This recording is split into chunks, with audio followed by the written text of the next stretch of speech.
Okay, so 4 days since the last live stream, and a fair bit has happened. Sonny B. Williams, the rugby league and rugby union legend, has now joined the Toronto Wolfpack and has met his teammates and coaches and has had a tour of the facilities at the club in Canada. And that's the big rugby league news alongside Sam Burgess retiring. Really interesting that he's decided now to turn off rugby union and go back to rugby league. It would have been nice to see him back in the NRL, but he's decided to go for the Super League. I think the slightly lesser competition, if I'm honest. I think it's going to be really interesting to see how he adapts his style of play, because he hasn't played rugby league for a very, very long time. And while he's an exceptionally talented individual who has shown himself to be one of the best rugby players of all time, winning World Cups in both codes, it's going to be exceptionally interesting to see how he adapts his game to a sport that has actually evolved since he last played rugby league. It has changed massively since he last played in the code. A lot of rule changes have come in. Style of play has changed. I think he is going to tear up the Super League. I think the NRL, the salary cap there, I think that has possibly contributed to his decision to go to the Wolfpack. It's a big contract, though, and his age as well. With looking at how Sam Burgess has recently retired, any serious injury that could be Sonny Bill Williams done, although he's a supreme athlete and possibly one of the best players ever to play both codes. The Sam Burgess retirement, I think that is going to affect South Sydney. I think that's going to affect their chances going forward next year. We can look at how injuries have started to have an impact on his play towards the end of his career, and suspensions as well. I think South Sydney and Great Britain and England are going to miss Sam Burgess as a leader. They're going to miss him in the forward pack. They're going to miss his leadership qualities. But I think South Sydney will be affected more than at international level. I think that's going to be a very interesting void to fill, considering there's only one Burgess brother now left at South Sydney. All the others have retired or left. So that's going to be a really interesting dynamic with Wayne Bennett and how he's going to put that side together. I mean, it does help them on the salary cap, but that's going to be an interesting one. But I want to focus more on the NHL at the moment. There's some teams that are really struggling in the NHL to start this first month of the season. First month or so. The LA Kings are in chaos. Minnesota Wild struggling as well. The Ottawa Senators are just there. They're not expected to do anything. There's been some surprise packages. Big interesting thing. I think the Wolfpack. I think we can go back to the Wolfpack. Obviously, they've only been a team for a few years. Yes, they have big money investment. And wealthy owners with a lot of money to spend. Yes, there are concerns that rugby league as a sport has financial issues. We've seen with the Bradford Bulls and other teams struggling financially. Most teams do operate at break even at best. There is a huge issue with finances within the sport itself, both in the NRL and the Super League and at international level. That is not an unwise question. It all depends on how long the owners and those giving money to the Wolfpack are interested in spending money in Toronto. We've seen, obviously, yes, the Bradford Bulls are going from crisis to crisis. We've seen Widnes in the last year or so also in administration. So yes, there are some real big questions about the longevity of Toronto and the Wolfpack.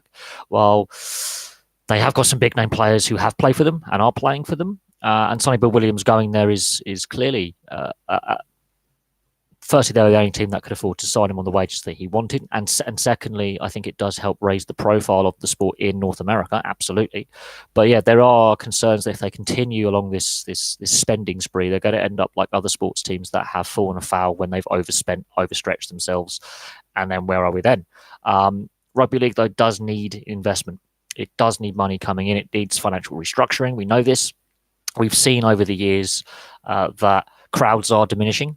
There are issues in both the NRL and Super League with teams having major money problems. And Bradford is the highlighted example of a very successful team for a long period of time. They were one of the best teams in the UK. Now struggling to make ends meet, and players not being able to stay, players going unpaid, issues with the stadium.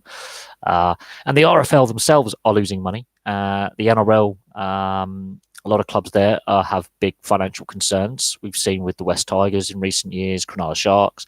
I could list off quite a few that barely break even. There's only a couple of teams that actually make a profit. So that is a very interesting question. But we've seen it in football as well, or soccer, depending on where you are in the world. We've seen it in in the NHL, some teams losing money hand over fist and being propped up by the league. We've seen it in Super Rugby. There are financial concerns. So it's all well and good them wanting to spend money, but it's when times get tough. I think, yes, that is a very valid question, and one that I think the debate will continue on, and we'll have to see what happens with Toronto, how successful the team are, if they can maintain that success, keep getting good crowds, and can they actually start turning a profit rather than just being funded by some wealthy individuals, because the sport as a whole does have money problems. We've seen the money issues in rugby union as well, with plans to rechange how they do the international calendar, the salary cap breach for Saracens being obviously a recent thing, a recent development that has transpired. We've seen issues of grassroots level funding. We've seen issues of clubs struggling. So there are a lot of questions to be raised. And of course, with football or soccer, depending you are in the world, being the most profitable sport, we are seeing issues with clubs at various levels struggling financially. Bury, obviously, recently being an example, Bolton being another one. We've seen Portsmouth in years past. We've seen issues in Germany where Borussia Dortmund actually went bust. So it's not a new thing, finance in sport, but you have to look at the TV and other media rights deals, the accessibility, ticket pricing, how you get fans into grounds, how you actually sell your product to the fan that wants to go and the fan that wants to stay at home or who can't go for a variety of reasons. And we look at the TV and media packages in place, and they are exceptionally expensive. And you have to look at people's wages and salaries and incomes over the last 10 years being squeezed. How has sport got all this money? The transparency or lack of where the money goes. And you have to look at some of the salary cap breaches we have seen in a variety of sports that have a salary cap or spending cap system. We look at Saracens, we look at the Melbourne Storm, we look at a whole host of other ones like Parramatta in the NRL. That was a big one. You've got Canterbury, that was another big one. Wigan have even had one. So there are issues with salary cap systems. There are issues in place with finances and transparency. Agents' fees are another thing. So that is an interesting one. And it's a very, very good question about where we see where they are. Hopefully, they do spend wisely as the team gets more successful. Actually, stay. I think the team really needs to stay in the Super League. Let's not be honest. I was hoping London would actually stay up. To be fair, they just couldn't quite do it. They had some heavier defeats. Their points for and against weren't favourable, and they were working on a championship budget, and they were competitive, and people were writing them off. And it seemed like the RFL, the Rugby Football League, didn't want London Broncos to succeed, and I think that doesn't help trying to grow the sport out of the traditional heartlands. That's another issue. The north of England is not the wealthiest area of the UK by a long stretch of the imagination. And even though I live in the south of England, there are some hugely deprived areas down south, but there is more money. And economically, as things are going at the moment, and politically, there are some issues there. But a lot of if you want to reach new fans and grow the sport, you're going to have to look outside of traditional heartlands and try and encourage growth at grassroots level. And they're not doing that. And this is a problem that rugby union in Australia is facing. This is a problem that for many years football or soccer in the US faced, was grassroots level and developing a playing base to then actually have a sustainable professional league. Now the MLS is seemingly doing that, but the national side has missed out as a consequence. They haven't really focused. They've focused in one area rather than trying to build slowly. They're trying to filter down rather than build a base. We've seen debates over a whole variety of things, but it's a good question and it's a good topic to start on. We have seen salary caps affect other sports in different ways. It'll be interesting to see how long Toronto can sustain this spending spree. And you are right that Bradford is a prime example of an overspend, and this is why we have salary caps to bring cost certainty. Union has got massive problems in Australia. They're bleeding players to rugby league, and a prime example I always use is Cooper Cronk. He's a future immortal. He's won 3 grand finals in a row for 2 different teams. One of the greatest players ever to play the game. Rugby union player until the age of 18. Rugby union lost Cooper Cronk to rugby league. And while rugby league has its own issues, the fact that you lose a player like that to the other code, and Israel Folau's now been lost to rugby union for different reasons. But the issues with rugby union in Australia is coming down to the fact that they have a crap TV deal. Super Rugby has financial issues out of its arse, bleeding money. Crowds are a problem, and the quality and depth level. You have to look at grassroots, and the AFL and rugby league have better grassroots levels across all states and territories in Australia. They seem to be wanting to grow their sports more. With that regional competitions before you get to the top level. The Shute Shield is, well, a joke for quality level. Losing Western Force from Super Rugby was an issue as well. And the way they've recently handled the Israel Folau situation, I think, has damaged the image of the Wallabies and of rugby union. There are other issues afoot, I think, heavily reliant on Pacific Islanders to support the Wallabies, really, in the sense of Pacific Island-born players who could play for Fiji, Samoa, Tonga, and a whole host of other nations, basically filling the gaps which they can't fill from domestically born players of European or Aboriginal origin. That's another issue. Is they're losing grassroots players to rugby league. They're having to pinch players from the Pacific nations to prop up the players they've lost to rugby league. It is an issue. It's an ongoing problem. I think unless there's drastic changes in the structures of Rugby Australia, the grassroots programs they have in place, reaching out to schools and clubs to possibly have dual code clubs between league and union, that it is going to die.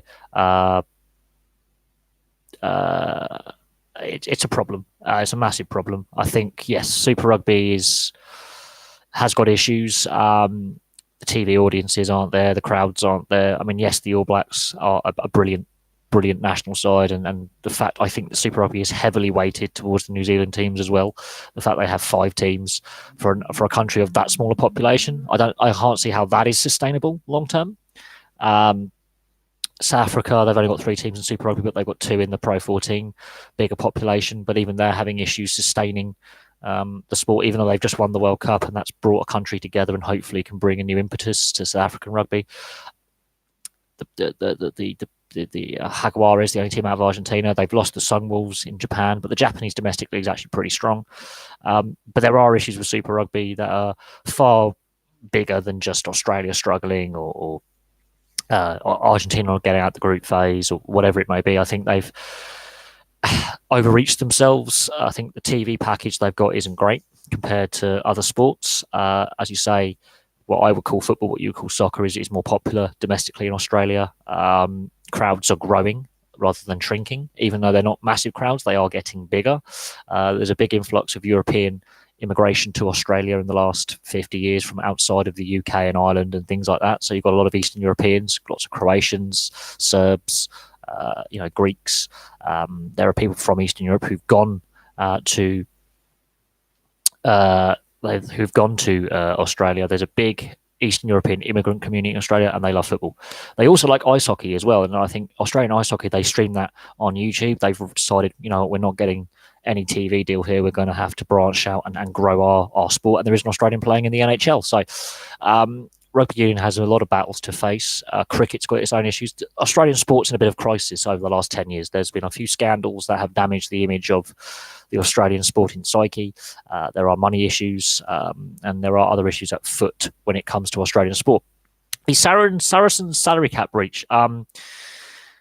This is a long-term thing. Was I expecting the news? Well, it's been in the news for a while on the back pages. It doesn't help that some of the players involved are key players for England and their other nations as well. They're key core players in the squad. The fine and the points deduction, that's big. But we've seen other salary cap breaches in other sports that have set a precedent that titles have been stripped. So I'm surprised teams like Exeter or the European teams haven't put their hand up and say, can we have our titles, please, that were robbed from us unfairly because these players clearly were having an advantage in salary. We can't afford to pay players this level. I don't know what happens going forward. Could they be relegated? Absolutely. How will this affect the team? Well, they can't win the title now.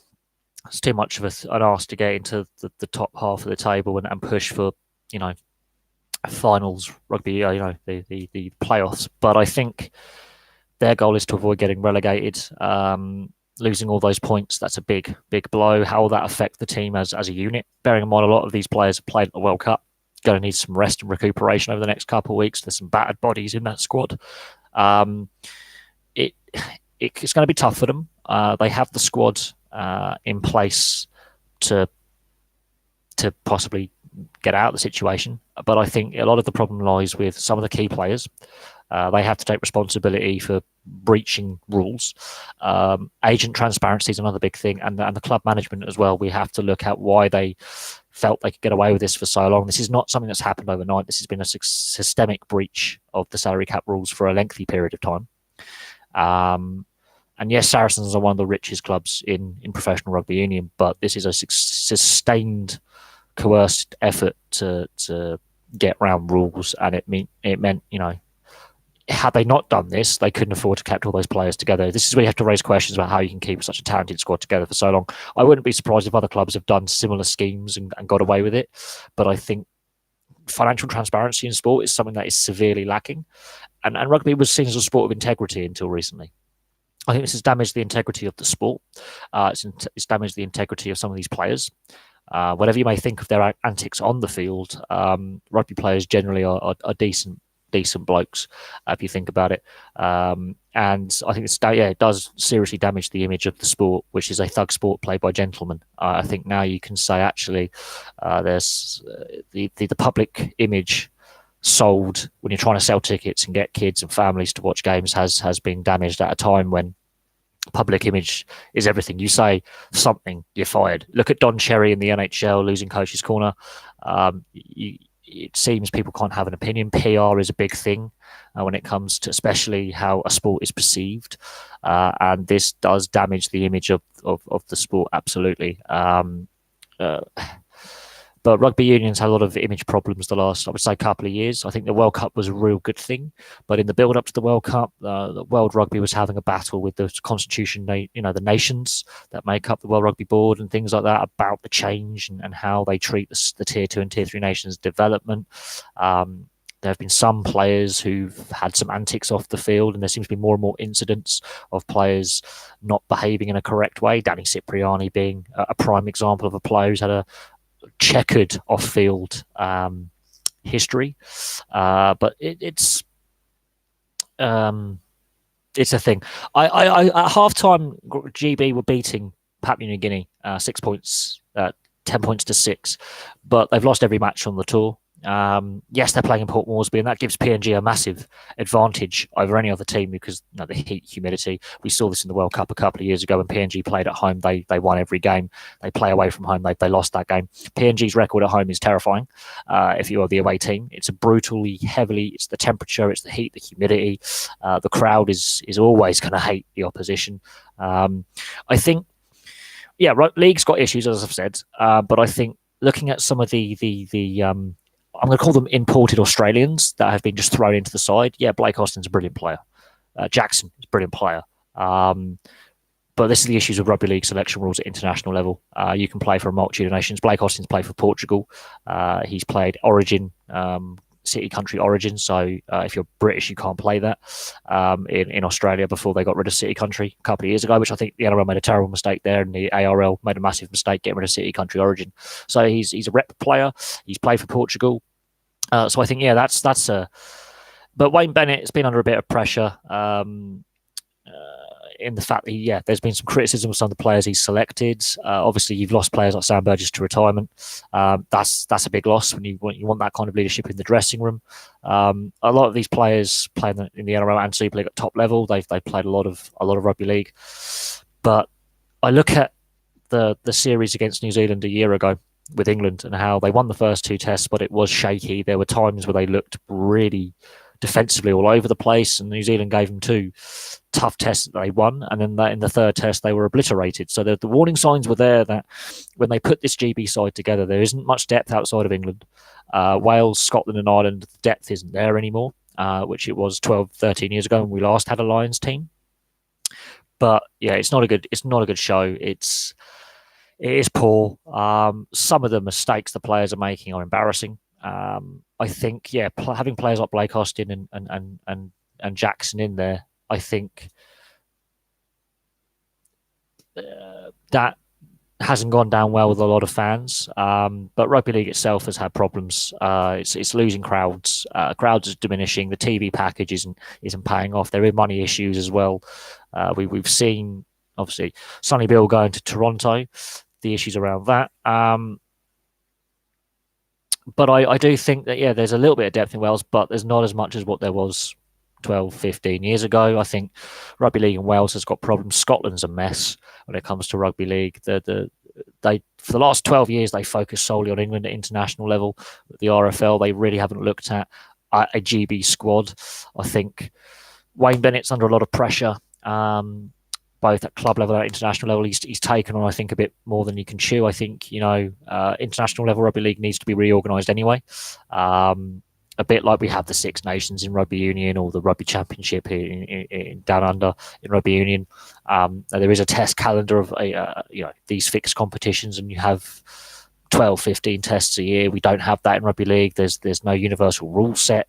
So NRL has a 2 ref system. Super League has a 1 ref system. You can still fight in international rugby league, which you can't at club level or anything like that. I think there are issues in place. I think, yes, it is embarrassing. I think we have to look at the coaching setup, the selection setup, and why I think Super League is the lesser competition to the NRL.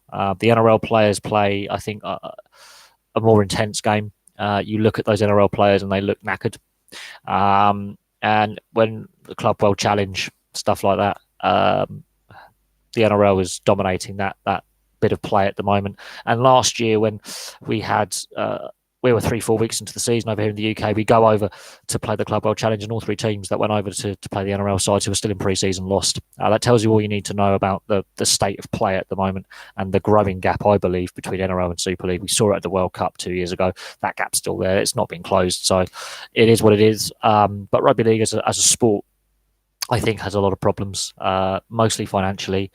I think not enough schools play it in the UK. I don't know about Australia, but not enough schools play it.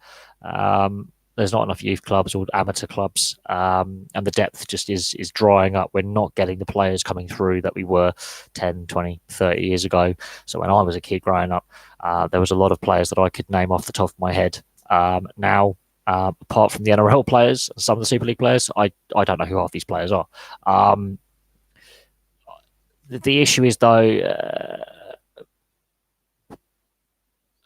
with the Wales thing, I don't know how you can work that.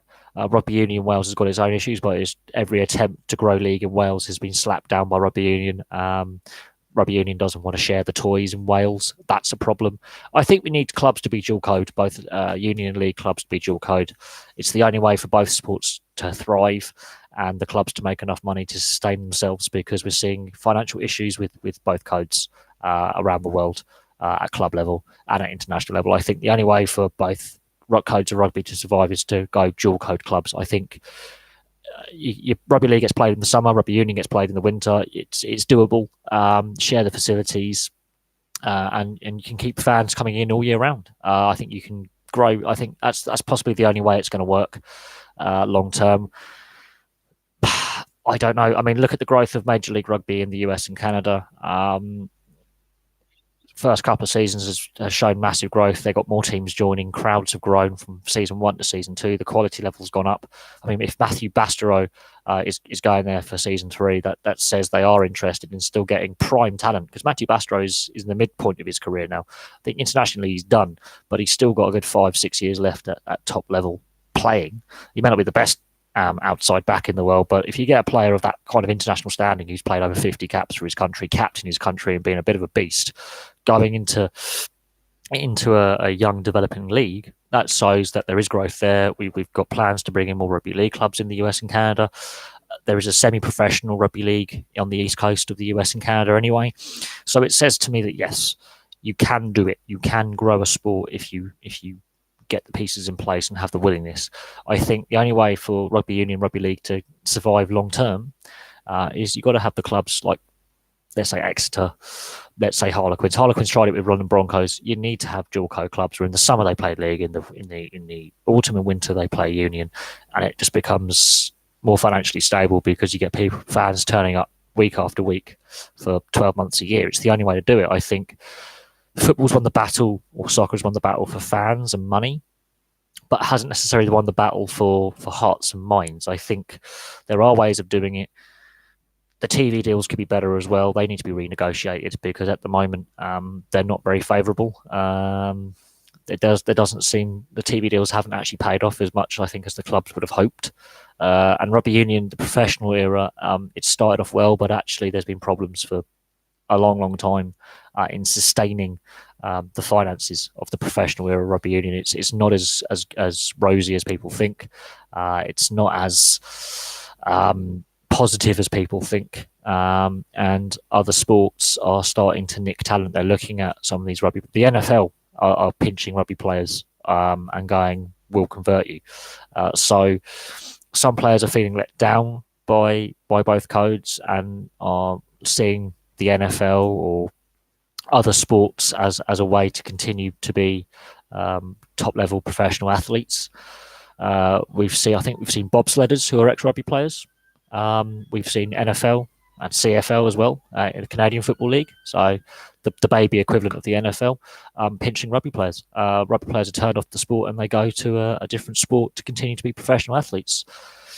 It is what it is. I can't comment on the CFL and NFL. I'm not an American or Canadian, but we don't really get to watch the CFL. But the NFL, they've got this international player pathway program, however successful that may be, and Christian Way being a prime example of a international level player. Going, I've had enough of rugby. I feel let down by this sport. I'm not developing as much as I want. I'm not getting the chances I want. I'm gonna look elsewhere, and that's a problem. If one of your national sports is failing to keep players and it's going to and the players are going, you know what, I'm going to go across the Atlantic and try my hand at this sport. Now, he only made training camp, but there's not, he's not necessarily the greatest international player, Christian Wade, but he's a record try scorer for the Premiership. I feel he could have got more caps for England and probably should have got more caps for England. I think, yes. He's decided to give NFL a shot, and fair play to him. Jordan Malitia, a rugby league player, he's given NFL a shot. We've seen Jared Hayne give it an experiment. Valentine Holmes. Rugby players of both codes are looking at the NFL and saying, actually, we could have a career here and earn some money. It could set us up for life. It's a thing. We have a Canadian from Montreal. Hello, Joe.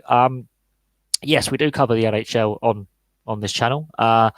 The Canadians have had a very good start to the season. I think they need to get back to playoffs. I think it's going to be interesting to see what happens. I understand that, yes, NRL players going to the NFL haven't made it in the past. There are various reasons for that. I think you have to look at Valentine Holmes and Jared Hayne and question why they didn't make it. Jared Hayne, he's got his own off-field issues, and they are well documented. And I'm not a big fan of the Hayne train, Hayne plane, whatever you want to call him. I think the Gold Coast Titans are still reeling from his time there.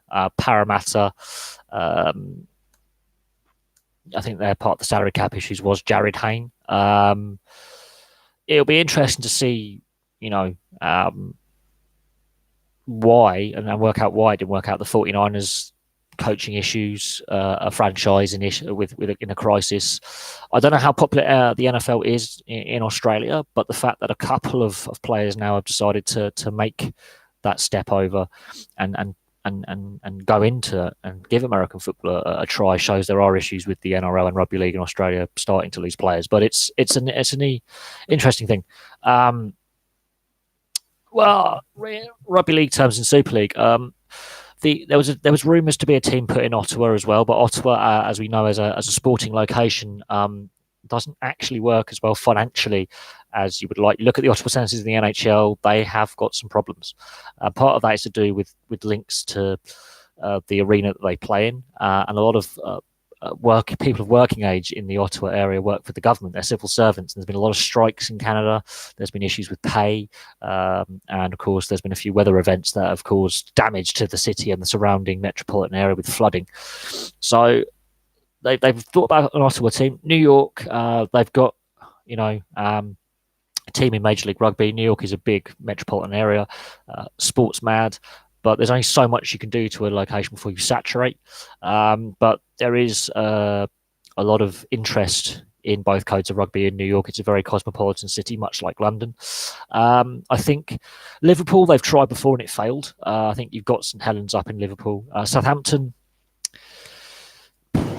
I don't know with Southampton.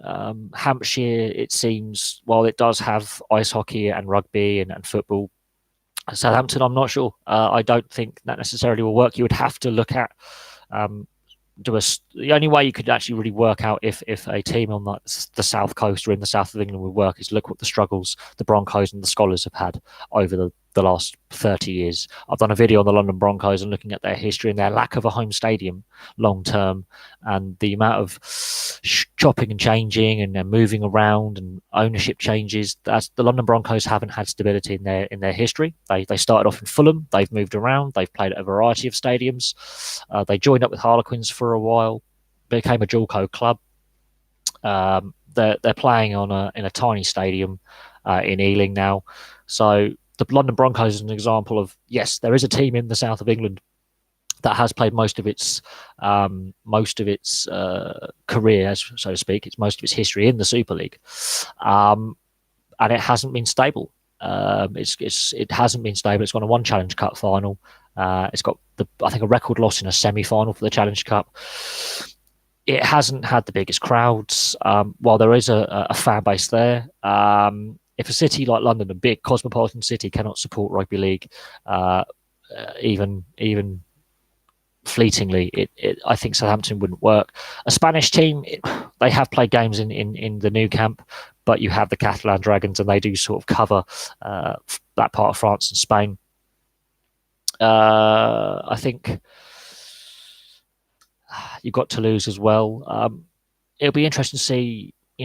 Rugby in Spain is seen as an upper class sport as well, and there are social and political issues in Spain right now, so that's an interesting one. Scotland, the funding isn't there. The fact they can only support 2 professional rugby union teams, the issues they've just had at the Rugby Union World Cup, the issues they had at Rugby League World Cup, you need to look at grassroots level. But this is where the RFL haven't really, for a long period of time, focused on the club game. They focused on England as a national side for 12 years, and just look what happened to the GB Lions, because they haven't really focused on the outer lying regions. They don't seem to want to grow beyond the north of England, really. They seem to want to try, but when they're saying non-English teams have to pay to enter the Challenge Cup, that puts investment off. The Catalan Dragons, Toronto Wolfpack and Toulouse threatened to boycott. Toulouse and Toronto did boycott, and Catalan got a reduced entrance fee, but still we're not happy. There are issues at play politically within the governing body, so I don't know. Liam Kirk, what's he perfect for? Well, he's still playing in the Arizona system. He's playing really well at the Peterborough Petes. I think his ultimate objective, I think he's a 7th round draft pick, late in the draft as well. He went later, I think 2-3 rounds later than expected. He was meant to go in 3rd, 4th round, and he dropped. So I think Arizona have picked up a really good pickup there. I have seen him play in the UK. He stood up against men playing in the UK. He was like 15, 16 years old playing against gnarly, grizzled veterans, and he survived. He's not had any major injuries in his playing career. Given the right development, I think Arizona now is a franchise with more stability. I think they're looking very likely to be a playoff team this year. They are a young team anyway. I think they're operating on a very near the end of the cap spectrum. So they have cap space if he was to take that leap up and be given a 2-way contract. I think he is developing quite well. You look at his numbers he's putting up for the Peterborough Petes. I think he will definitely go into the ECHL, AHL system of the Coyotes. If he's part of a trade deal, that will be interesting. But I think it was big news when he got drafted. I think it's been a positive for the British ice hockey in general. I think I don't know. It's going to be interesting to see what happens with Liam Kirk. I can't really predict that. Will he work at New Jersey? Because New Jersey seems to be a team that are struggling this last little while. They've had one playoff appearance recently. Taylor Hall apparently wants out, and there's rumours about getting him traded back to Edmonton, which it didn't work out before. So I think Arizona are in a more positive state, and I think they're more stable. New Jersey is a team that really is struggling to develop its young prospects. They do really well for a little bit, and then it's sort of going wrong in New Jersey at the moment. So I don't know if New Jersey would be a perfect fit for Liam Kirk. I think where he is right now, I think is good for his development. And it looks like Arizona are actually, with their younger players, are starting to click. And I think it's a more positive environment. and we'll see what happens. Obviously, but if Arizona become a playoff team, they have this depth in their drafting over recent years, where actually this could pay off for them if he stays where he is. I think he's more likely to get an NHL appearance. I don't think he's going to be an NHL regular by any stretch of the imagination, but I would think that he would get a call up at some point. I think his ceiling is the AHL, but the league's getting younger and younger. The salary cap keeps going up, so I wouldn't be surprised if at some point he does get dropped in. Welsh rugby union teams are poor. You say you want to. The issue is, money. Welsh fans seem to turn up for their national side, and they are a toxic fan base. I'm not even going to pretend to be nice to them anymore. I've had enough of Welsh rugby union fans. They really are a vile bunch. They really are. It's a minority, but I've had enough of them to please them all the time and not criticise. I'm going to criticise the way the WRU is managed. The domestic game has been a shambles. The centralised contracts are killing the clubs. The selection policy is killing the clubs as well, because players should be able to play where they want to play. It's the professional game now. This is where I think professional rugby union's got it horribly wrong. You've got to be, in your home country to play for your country. That is BS. If that was football, there'll be uproar about selection policy. I think you've got to allow players free market. You've got to allow players to go where where they want to play, and select the best players for your country. I think the Dragons are hopeless, and have been for years. They tried having the is it the Celtic Warriors for a season, and they're still reeling from that. The way they've dropped the place names from the team as well hasn't helped. Bring fans in from the locales to actually support and want to buy in. Somehow the national side's really good, and they got to yet another World Cup semi-final. That's great. That's all I can really say on that, really. They got to a World Cup semi-final. They keep doing reasonably well in the Six Nations. They've had Warren Gatland for 12 years. In that 12-year period, the club game is in crisis. The domestic competition has got no money. And the way the four teams in the Pro 14 are managed is absolutely hopeless. There is issues with player depth. The Ospreys, oh God, it's a mess. I don't know how you fix it, but I think the international selection rules. I think you've got to allow players to play where they want to play. It's the only way to ease the burden financially on clubs. It's the only way, because these players want to get paid, and if these players don't have certainty about their careers, they're going to go to rugby league. They might look overseas, and then you lose them to the game. FIFA World Cup Qatar. I have mentioned this on a previous live stream. Looking at the World Championships athletics we just had a few weeks ago, half empty stadium, and that's in the capital. So, looking at the half empty stadium for the world's best athletes, and the temperatures even then affecting athletes, with the marathons being decimated before they even got into the stadium section. Halfway through, athletes were dropping out. Says to me there are going to be issues with attendance. I don't know how FIFA thought this was a good idea. Oh wait, no, corruption. That's why it was a good idea. They were getting paid lots of money. Yes, there are massive concerns about the human rights abuses. The guest workers who are building the stadiums are working in shocking conditions. This is the 21st century, not the 12th century. But unfortunately, the FIFA chased the money. The corruption got involved, and I don't know. I don't know what else I can say. I think it should never have been chosen. Russia was already a bit iffy with the corruption there. Brilliant World Cup, mind. I think the World Cup in Russia was actually very, very good.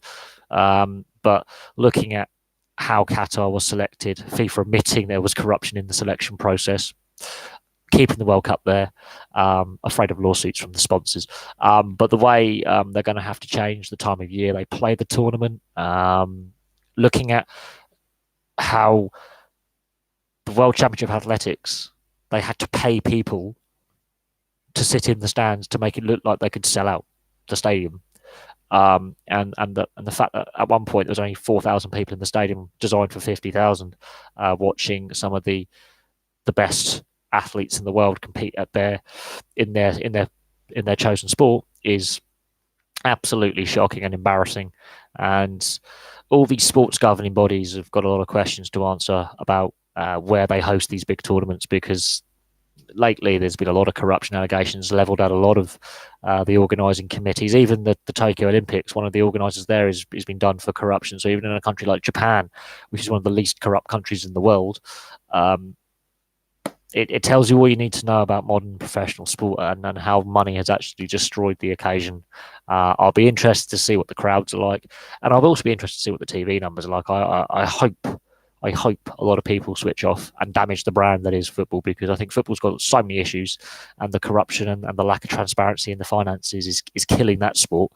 And they keep giving us these media package deals that are unsustainably not financially viable for the average fan who can't even afford to go to a game. So they want to watch on TV, and they can't afford to watch on TV, so they just go to an illegal streaming service. It's a no-brainer. Are there any other British hockey players out there that I can believe be drafted?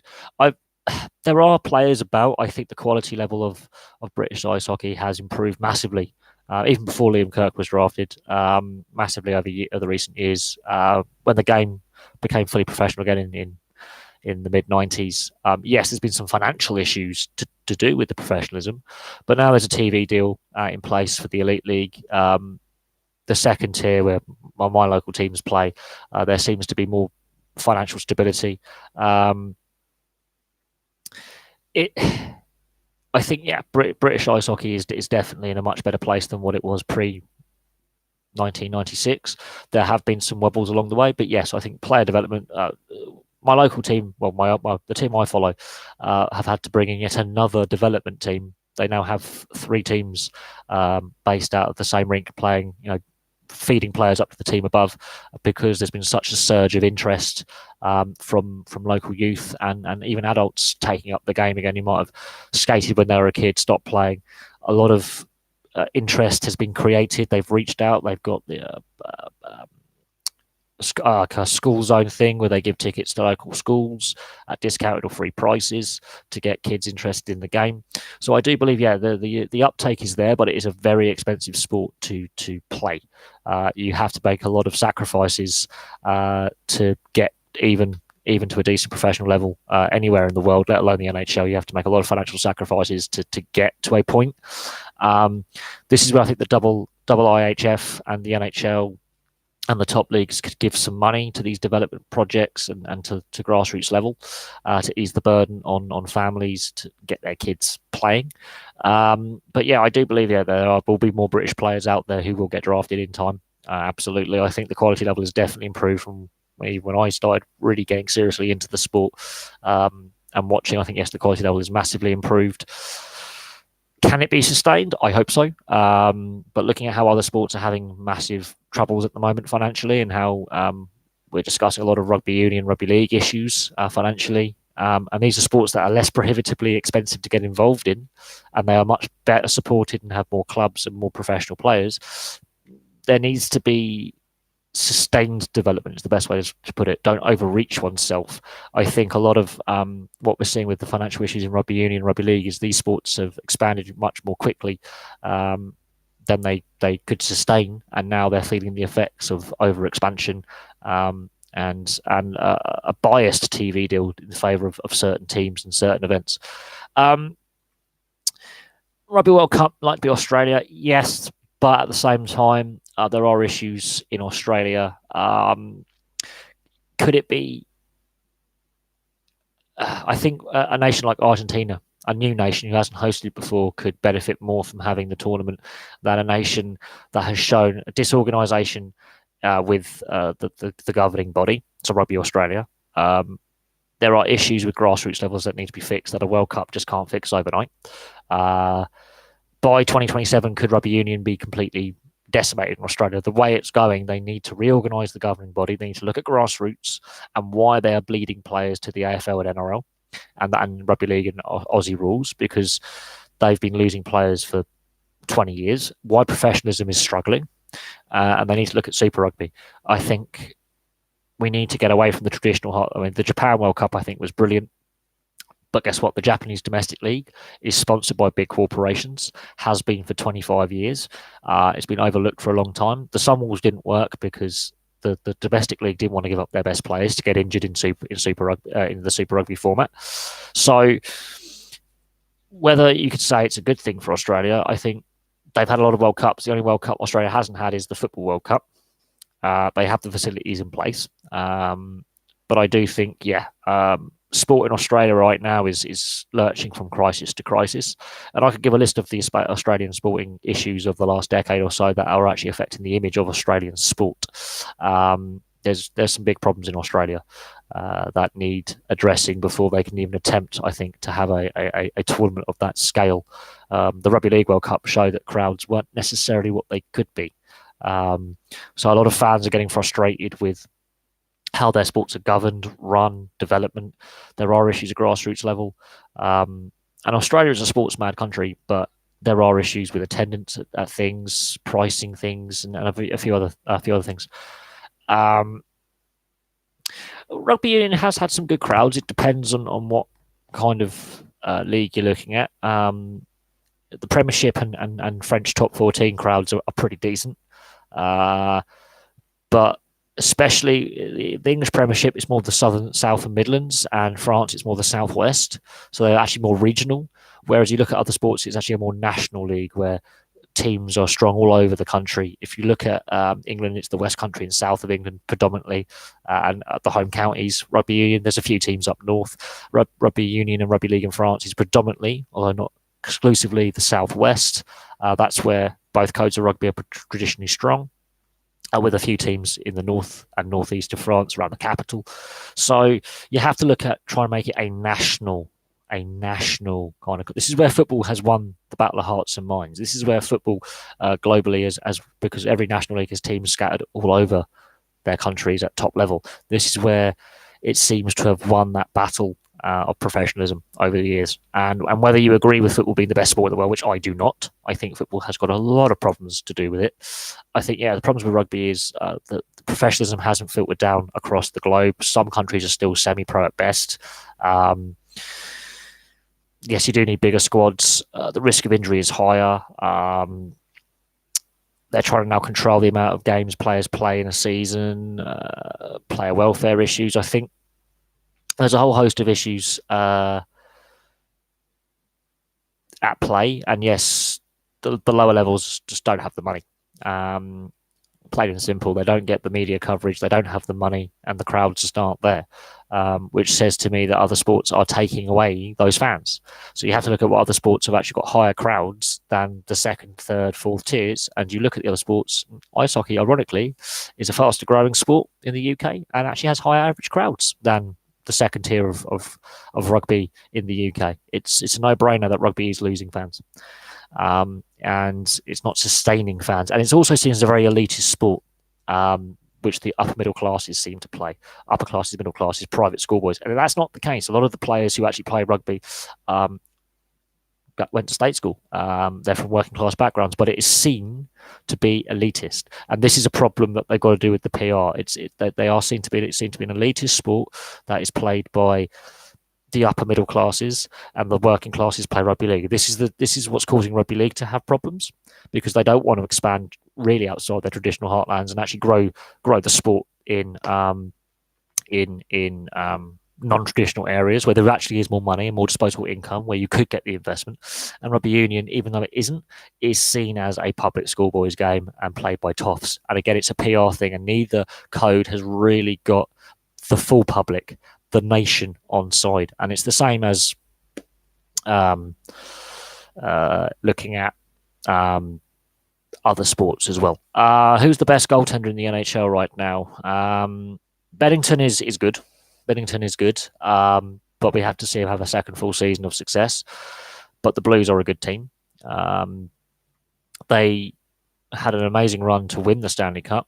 This time last year, they were all over the place. It's amazing what a coaching change and a few roster changes can make to a team and to a team's confidence.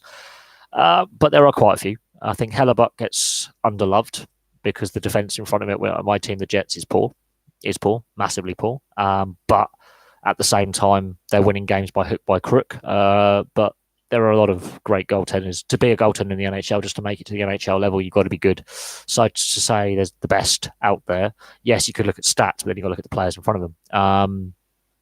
I think any goaltender who makes even one appearance at the NHL level is good. I couldn't really say anything otherwise. But I'm a Jets fan, so I'm going to be biased. But there are some pretty good goaltenders out there. But it's consistency, and when people go, Carey Price is the best. He hasn't won a single Stanley Cup. He's injury prone. His contract is ludicrous. You should never play your goaltender. Should not be your top paid player. I'm not gonna lie. But there are some pretty good goaltenders out there. There are some goaltenders who are stealing games for their teams or keeping their teams in games when they really shouldn't. But I do think to say this guy's the best or that guy's the best, there are several Stanley Cup winning goaltenders who are currently still playing, and there are some future Hall of Famers who are currently playing. I couldn't single one out, but I think Jordan Bennington, has had the best 12 months. Absolutely, but Antti Ranta when he's fit, or Darcy Kemper when they're on form. Look at Arizona, look how they're doing. I would say, there's some good young goalies coming through, but they tend to take longer to develop. And I think to say the best, you'd have to look back at each generation when they've all retired, and you can go, right, who was the best at this period of time. There were some goalies who had actually pretty average stats who've won multiple Stanley Cups. So Grant Fuhr could pull off a save when needed, but he could still concede 5 goals and win the game 5-4. So you have to look at generational thing, and you have to look at the style of play at the moment. They are changing the equipment slightly. They've made the pads slightly smaller, so goalies are having to adjust their technique. I think you could look at any team and go, they've got some quality goaltenders. But I'm not one to really knock the goaltenders because, to be fair, that's the last line defence, and they normally get pillared in the media and dropped by their coaches. But there's some pretty good goalies out there. But at the same time, you have to look at their body of work when they've retired to go at this period of time, in this 5-year period, who was the best. I don't think there's any one of them who is actually the best. But there's some who I think don't get enough praise, and others who are overpraised. There's one for you. Professional rugby is sustainable below Premiership. I played amateur level below my local rugby club for a while. Facilities are shocking. Not gonna lie, I mean they do. It's great fun playing the game, but facilities obviously are pretty poor, and money's an issue. I've rugby clubs below the top 2 tiers. Facilities are a mess. So sustainability is a problem, and the RFU being the wealthiest union out there, grassroots is not actually being helped out as much as it should. And we only had a World Cup 4 years ago, so I have my questions about finances in rugby, and are the grassroots really being looked after? Because my local rugby club is in a right shocking state. It's not being well looked after. British media, oh god. They're trying to sell their rags. They're trying to get clicks on their websites. The British media right now is a toxic pile of gunk. I try and avoid the British media. I prefer local media. They're more forthright and honest about local issues. The national media in the UK is a toxic mess right now. I try and avoid it as much as possible. I've studied media at college, or tertiary education is the best way to describe it, and 75% of what they print or post online is bullshit. So avoid the media if at all possible. Make your mind up with what you see. The best way to get the best stories is look at local websites or local independent journalists who are covering events, be it sport or politics or social issues or anything that's happening. That's the best bet to get the best, most truthful information. The mainstream media is garbage, and it's not just British stuff. It's the mainstream media is garbage. Always has been, always will be. I wouldn't say union is morally. I think it's the perception that it is morally. I do know a lot of Northerners who went to state schools who do play it, but it's the media perception, as we're discussing the media in this country, in the UK. It's a perception that the media give out, is that it's played by upper class. Rugby league's played by working class. Yeah, rugby league is the working class sport for fan base, but this is an image they need to lose. They need to try and attract dual code players. They need to try and grow the game outside traditional heartlands, and they're not doing that. They're losing the battle to union anyway. State schools do play rugby union. I've played against a few of them when I went to boarding school. They're just as good. But again, you also need that grassroots outside of school playing it as well. And as I say, my local rugby club, well, where I used to live, I've moved just up the road. The facilities aren't great, and the other rugby club that's near me as well, the facilities aren't much better. They are struggling to keep facilities decent. Money isn't there. I am a Jets fan. Do I think Bufflin will come back? He's 34 now. He's played a lot of hockey. He has won a Stanley Cup. But it would affect the salary cap that the situation we're in with the salary cap, hence why Trouba, Sherratt and Myers had to go. Had Bufflin made the decision as soon as the season ended to have the surgery and to take a step back and possibly retire, we could have at least kept Sherratt and Myers. But in reality, the results, even though, we're conceding a lot of goals, in reality, we're still winning games. And our record's actually just as good without him. It's taken some adjustment, but it does mean some younger up-and-coming defensemen can get in. Trouba hasn't actually hit it off as well as the Rangers as the Rangers hoped, and Pionk has actually had better numbers at Winnipeg than at the Rangers, because a change of scene can do a lot for a player. The Jets are around the playoffs. The Rangers aren't. That does have an effect on a player. Sherratt has had really good numbers at Montreal, so his development really kicked on. He was just seen as a grunt on the blue line. He's a bit more than that. He can score goals. He can get assists, and guess what? He's having a pretty good run with the Canadians. Whether he has another career year and actually does better than last year, that's another thing. But now he's got the playoff bug. He's played back-to-back. He's played in 3 playoff runs now in his career. So he wants that. He's got that playoff bug, and the Canadians look like they could be a team that will take that next step. Myers, when he's good, he's very good. When he's bad, he's very bad. That's what I'm going to say on that. And the last 2 seasons, I've watched games where we still win the game, but goals have been conceded because of his errors, and other defensemen and other players have to bail him out. He's too mistake prone. When he's good, he's very good, but when he's having a mare, it does affect the rest of the team. And you have to look at his plus minus. And the fact that he doesn't score as many goals as he should for a player who has such a slap shot and can move the puck. He still has rookie errors in his game, and he's been playing now at the top level for nearly a decade. Yes, that is it. Would Buff make a difference if he came back?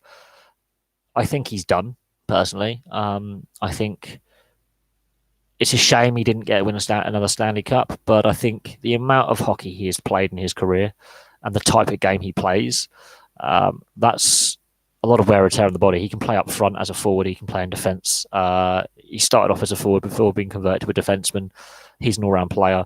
He's a brute of a man. But at the same time, the amount of hockey he has played over the years, his body's wrecked. And to have persistent injuries, it's a problem. He's had concussions recently as well. I think it's probably for his own benefit to call it a day.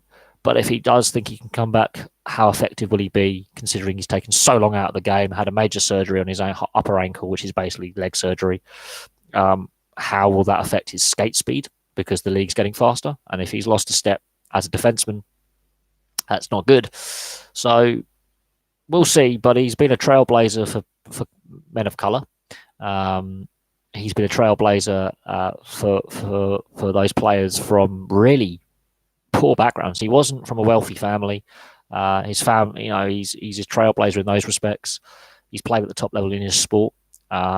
He's faced prejudice.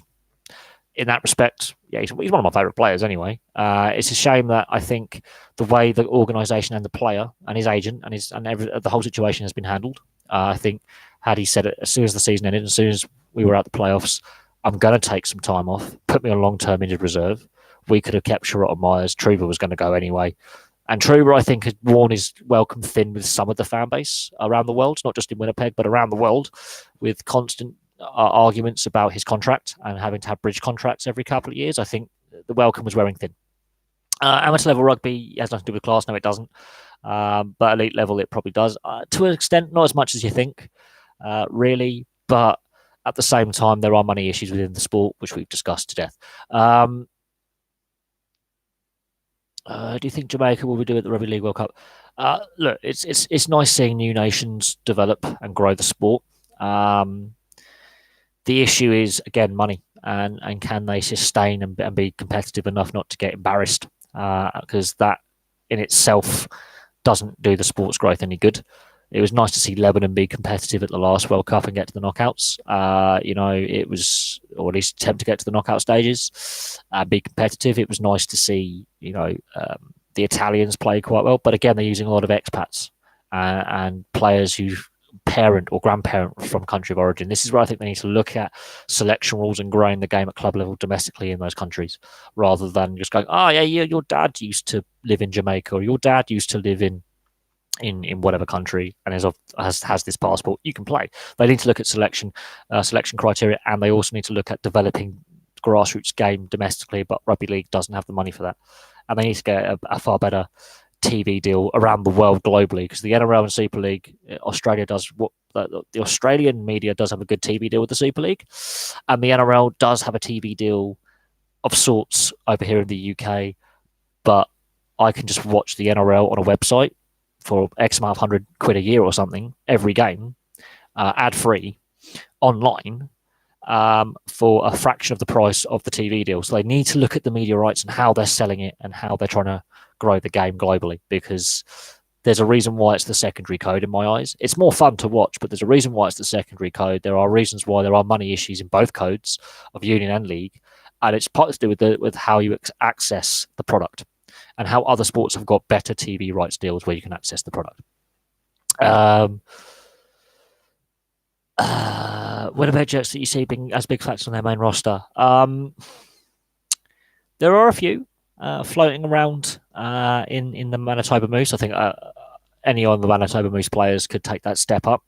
But there are some good players floating around in the AHL and ECHL that I think can make that step. Logan Stanley's the biggest one that has been spoken about. But again, it's about Samu Niku, I think, is going to get some more minutes on the blue line. But he needs to iron out a lot of areas in his game to make sure he's effective on that blue line, but he can score. His debut last year, he scored. So Samu Niku, I think, long term, I think is a key prospect going forward who's going to make an impact on the blue line where we are having issues. Tucker Pullman's played really well. Now he's been given regular minutes. So, yes, you can drip feed these guys in.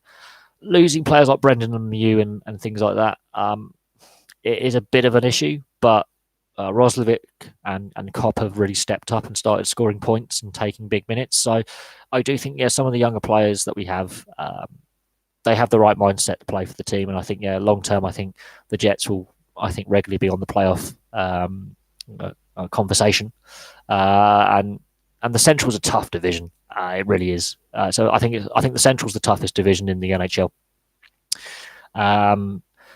Every single one of those teams is a playoff team at the beginning of the season. I think the Minnesota Wild and the Chicago Blackhawks, I think the Blackhawks have reached a point now where they need to refresh and not fully rebuild, but drop new players in, and the Wild are in crisis, but every other team in the Central is a playoff team. Absolutely, they're built to be playoff teams. Even if they don't win the Stanley Cup, they're built to be a playoff team. I think the Blues have been a bit up and down, and of course now they've got that Stanley Cup, they look pretty strong right now, but that doesn't mean they're going to get out the first round. Everyone thought the Jets would beat them last year. We didn't get out the first round. But I do think the Central is the toughest division, and with Arizona now being on a resurgence and looking like a playoff team, when they come over to the Central Division, when Seattle joins, that's going to make it, I think, even a tougher division.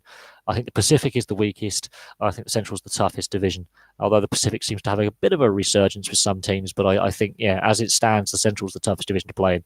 So you need to have players who can play the toughest style of hockey. I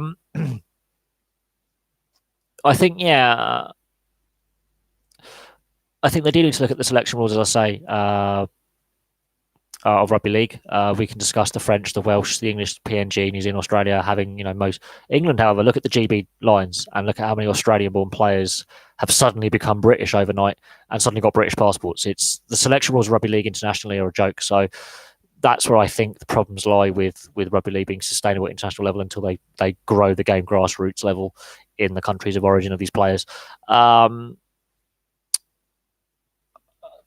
How they organise making the competition more competitive with some of the smaller nations, again, grow the game domestically in those countries, and you'll see the benefits resulting from that.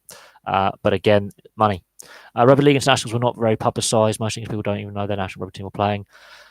No, there isn't the publicisation of international rugby league compared to rugby union. Obviously, football is the major sport, but we've just seen publicised that Great Britain will be playing Canada in the build-up to the World Championships ice hockey next year.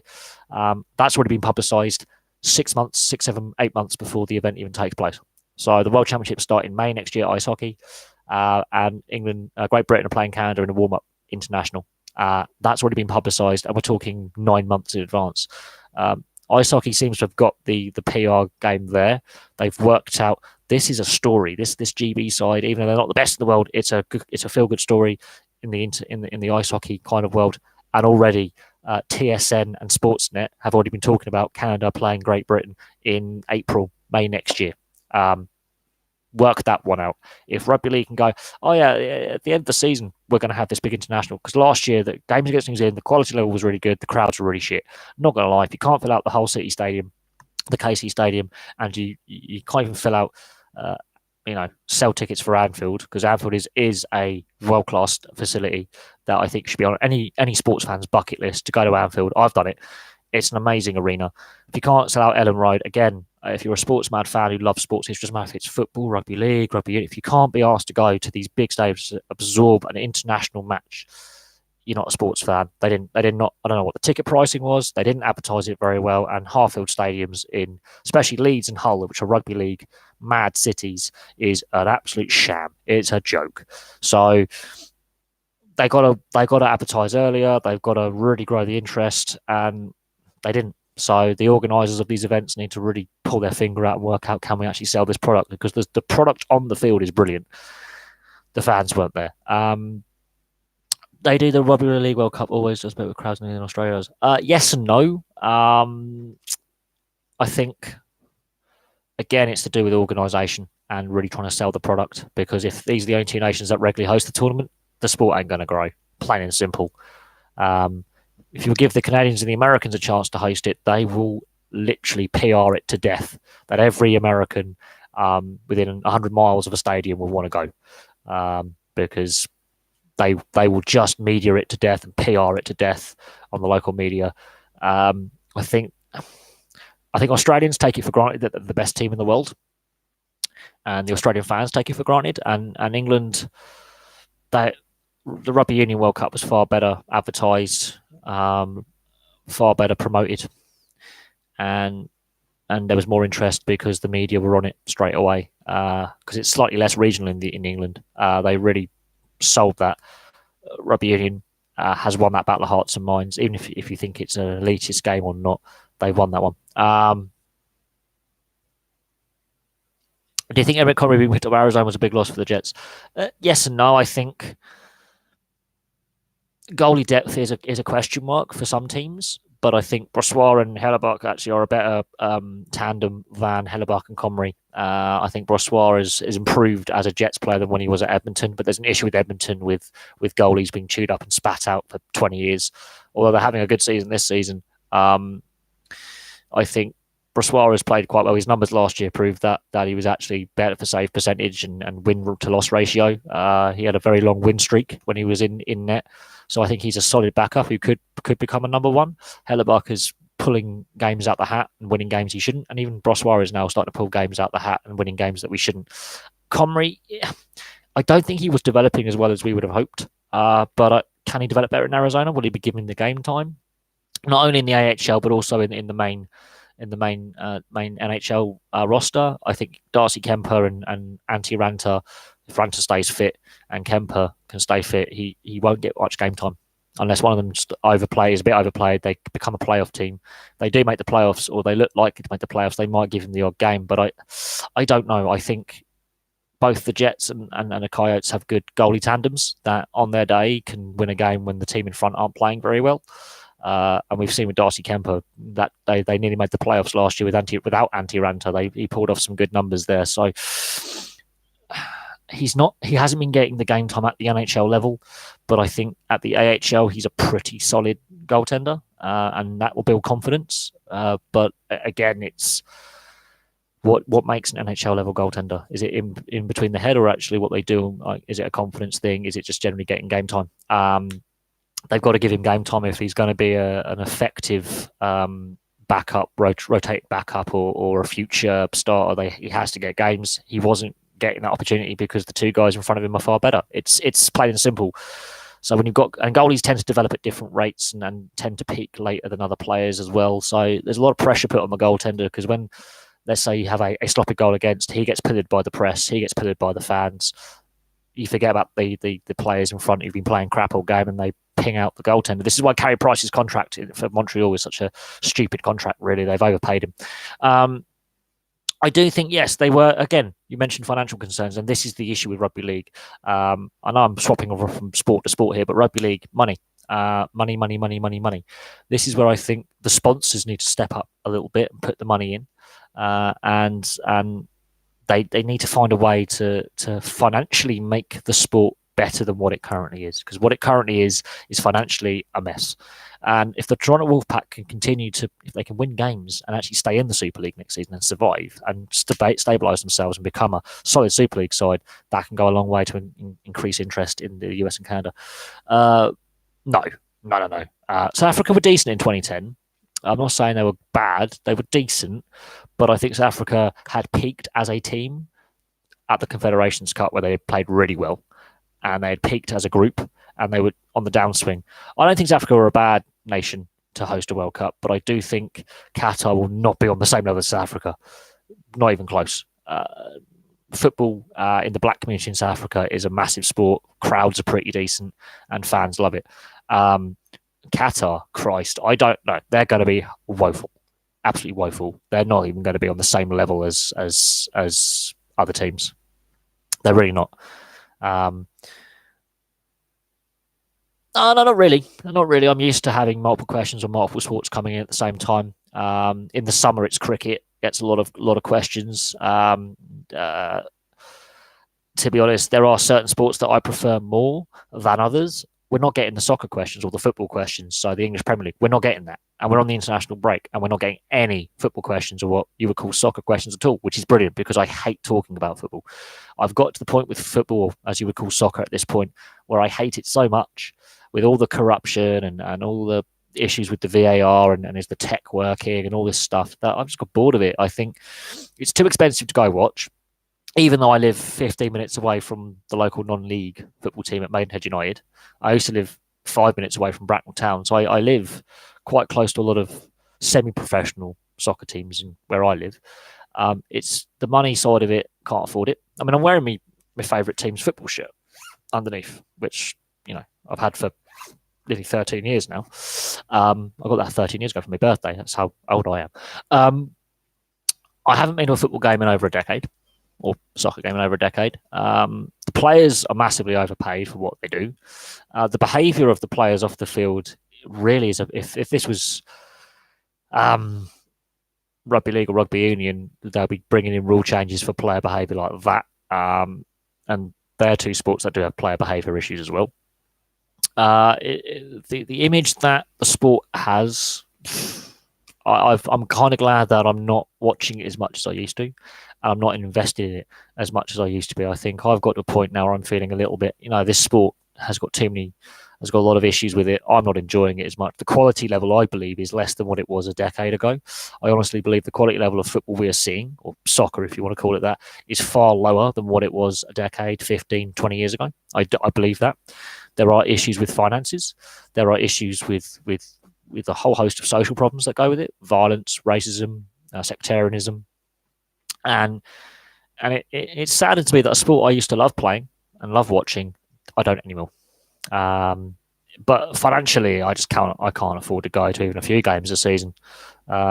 It's too expensive. The average fan is being priced out, and you look at the player wages at all levels of the game of professionalism, they're unsustainable.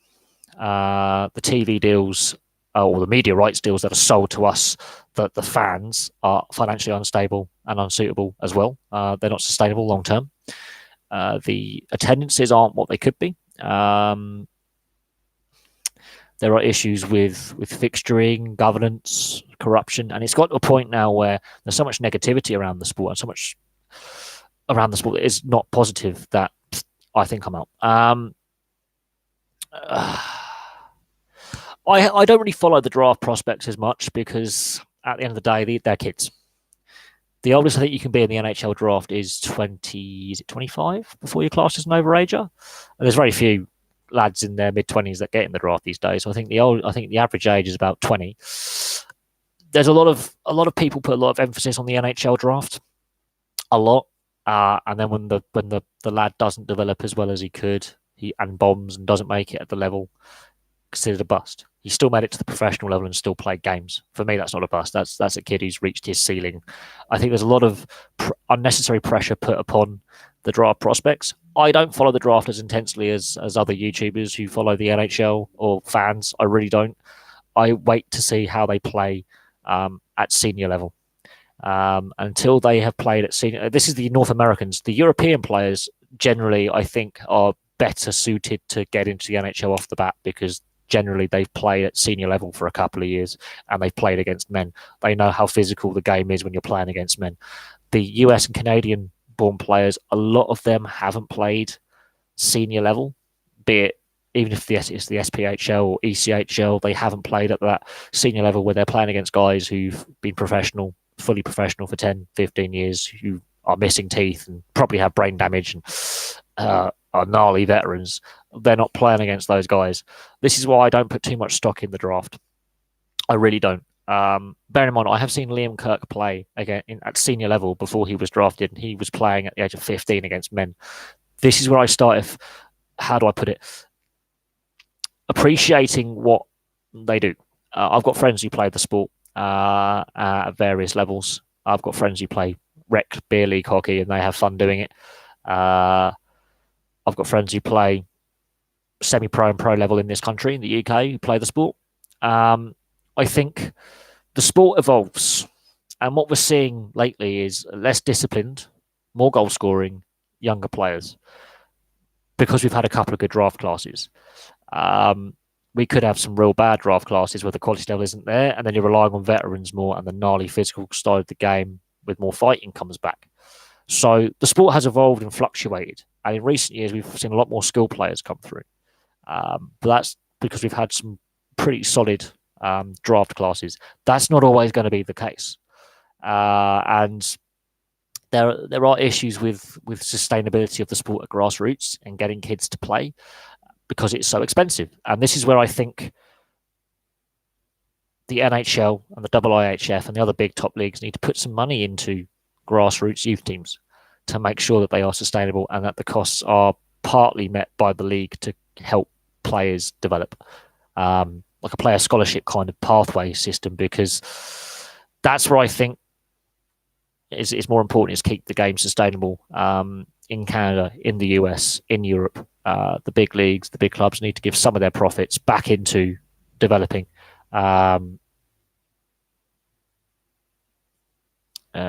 keeping the sport relevant, and keeping fans going, keeping players playing. Okay, well, a few questions have come in. To be fair, I don't see Qatar winning a game unless they are literally bribing players, bribing other players to fall over and let them score, bribing officials. Then again, Iceland, Saudi Arabia, and Togo and countries like that, they have been competitive at World Cups. Iceland, look at the Euros a couple of years ago. Saudi Arabia have won games at the World Cup. Togo have been solid enough for a couple of nations and can play a bit. But Qatar have never really been a footballing nation. They've never been to the World Cup before. I can't see them winning a game. I can't see them even being competitive against even those nations. I don't think they. South Africa, yes, they got a World Cup. Yes, they've been terrible for a while, but actually, in their day, they have had some decent players come through. They've developed players in South Africa. That's the difference. Qatar, I can't name you a single Qatari player, ever. But I do think the quality level of football is less now than what it was a decade, 15 years ago. That's why Messi and Ronaldo keep winning the Ballon d'Ors, because the quality level of other players is shit, plain and simple, and the corruption's gone through the roof. So that's my view on football. I know you've asked some football or soccer-based questions, but my view on FIFA and UEFA and the FA and the whole thing is more cynical now than what it was 5, 6, 7, 8, 10 years ago. I'm far more cynical about a sport that I grew up watching religiously, played religiously. I've got friends who've been in academies. I've got friends who play non-league. I don't really watch it anymore. I've fallen out of love with a sport that I used to love because of the whole host of issues. As of right now, I think Ben Sherratt is capable of being amongst the best defensive defensemen. Yes, but he's actually scoring points. He's not a stay-at-home defenseman. You look at his record the last, I would say, year and a half, his point totals are going up, and he had a career year last year. And right now, he's on pace to beat that career year. He's on pace for a good number of points, which is he's showing a more offensive side. He's showing that he's really come into his own. He's more comfortable going forward, but he's a pretty solid defenseman either way. Shea Weber is injury prone. And while Shea Weber is fit, yeah, he's brilliant, but he's lost a step. Petrie, I think, is has gone to a team that suits him. I think, will Ben Sherratt be a long-term Montreal Canadian? Will he go back to the Jets? It's possible that he may obviously end his career as a Jets player and go back to where it all started. But I think he had a career year last year, but he's on pace to beat that. So he's not just a defensive defenseman. I think he's actually an all-round defenseman who can score goals and assists, but also put in a massive. He's the second most physical player on our team last year in hits. Look at the playoff run in 2018. He put in the second most hits for the Jets. I think the fifth most hits in the playoffs. He can throw the body around. He's big. He's physical. He's got a bit about him. He's a good leader. I think he's developed into a good leadership character behind the scenes. He doesn't wear a letter on his jersey. But I think Montreal are in a good space right now. But they've missed the playoffs for the last few years, which is not normally tolerated in Montreal. So while Montreal hasn't had to do a full rebuild, there are issues with Montreal that are being papered over at the moment. Now, some of the trades they've done recently have sort of worked out. Tatar is playing quite well. Sherratt is on pace to actually be better than last year. Petrie has really developed into a solid all-round player. Shea Weber's fit for now. If Shea Weber has another serious injury, that's the leadership vacuum. PK Subban going out the door has actually improved the team because didn't really suit him in Nashville, and it hasn't worked at the Devils. So is PK Subban a dressing room issue that affected the teams he played for? As a player and as a person, he's a brilliant person, and as a player, his skill and is second to none. But I think there's some chemistry issues there. So it's a shame that Ben Sherratt had to move on. I would have liked him to have stayed a Jet. I think he would have liked to stay a Jet, but I think he's in a position now where the team around him are pretty good. Joel Armia, ex-teammate at Montreal as well, with being an ex-teammate at the Jets as well. So there's some good things there. He knows some players who are playing there, but we shall see what happens. South Africans do like the Premier League. They love elite sports, but don't take an interest in football on the whole. It's more of a community thing. It's more of a social thing. So the white community is more rugby union. The black community is more football. There's less money in the black community than the white community in South Africa. Although what's happened at the World Cup with a very mixed team of people from all backgrounds playing at the World Cup in rugby union and then winning that tournament with a black captain and some mixed race players playing really well. And I think there was even a player with Asian origin or Asian origins in that team has galvanized the country. And it's a country that's got a lot of social divisions. And yes, I think football doesn't have the money it necessarily should. But actually, if you think about it, the black population is actually the majority population. I think the country needs to evolve a little bit when it comes to their sports mad country, though. I think they will figure it out in South Africa. They will, but corruption is a problem in South Africa. So that's what's holding them back. But they love the Premier League because Quinton Fortune. There you go. He was a trailblazer going over there. Benny McCarthy. They followed these people like mad. They are national heroes to them. So while they're not developing players right now, they've had some world-class players in the past. Josh Morrissey's the right guy to come in after Bufflin. He's doing pretty well. But Pionk and Biolu and others are stepping up, and Samu Niku and Pullman. I think they're untested at this level. The amount of games that they've played as a core, as a group, as a blue line, is less experienced than what's gone. But at the same time, when Trouba came up, he was a young player. Sherratt was a young player coming in, got thrown in a few years ago and developed. And I think we're still winning games. They're learning on the fly. They're playing on the fly. They're playing 80 style. And that seems to be the way a lot of the league is going, is playing 80 style hockey. Some of the score lines we're seeing are huge. Scoring is up. So it's about, I think, the team that wins the Stanley Cup this year is the team that concedes least over the whole season, concedes the least goals. The style of hockey is going back to the 80s where it's more open, but the pace is faster and the hits are still coming in. The fights are still there, a bit less than what they were, but goal scoring is up because the league has got younger and less disciplined in the basics of the game. So two-way forwards like Pasternak and things like that are lesser. But there you go. Who I think is going to win the World Cup in 2022? That's an open-ended question. To be honest, we're too far out. There is no one team that's dominating the world stage right now. Really, France weren't going to win the World Cup last year, and they did. All these people talk about all these favourites. I don't know. I think the quality level of players is actually less now than what it was 10, 20 years ago. I think players are overpaid when it comes to football or soccer, however you want them, whatever part of the world you're in. I think players are massively overpaid. There are serious issues with the sport as a whole, and these issues aren't going away. They're not being addressed by the authorities. They're allowing to fester. Racism is one of them, and they've given a World Cup to a country that has a shocking human rights record. Shocking is an understatement. It's a diabolical human rights record. So I could not tell you whole hand on heart that we're too far out. We're far too far out. I think it's I think we have to think about right now. I think it's the most open World Cup we could have because the heat's going to be an issue. The time of year they're going to play it is going to really screw things up because that means domestic seasons across Europe and even South America are going to put on hold, and the MLS, they're going to have to rearrange how seasons are played. So I think a surprise winner could come out of it. It's going to be a nation that adapts to the conditions. I think crowds are going to be poor. I think the standard play is not going to be as good as what we've become accustomed to, and I think we overestimate how good these players actually are. We're gonna have a surprise winner here or there. We're gonna have some surprise quarterfinalists and semi-finalists. The time of year it's going to have to be played at is going to really muck up things for a while. I don't know. I honestly don't know on that one. The Leafs can turn things around with the more offensive-minded blue line.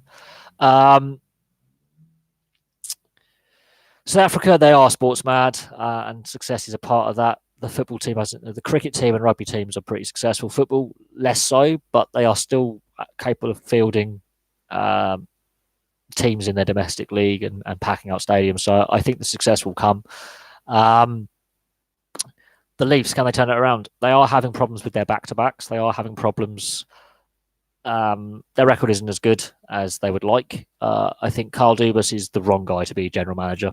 Absolutely. I think he's well out of his depth. I think they've overpaid contracts for players. I think they're going to be in cap hell very, very soon. They can't win a playoff series. So until they can win that round one, they're not going to be taken seriously as contenders. Other teams look more likely to beat them in a 7-game series at any point. They are lacking a blue line strength in the sense that they're basically trying to outscore the opposition, and I think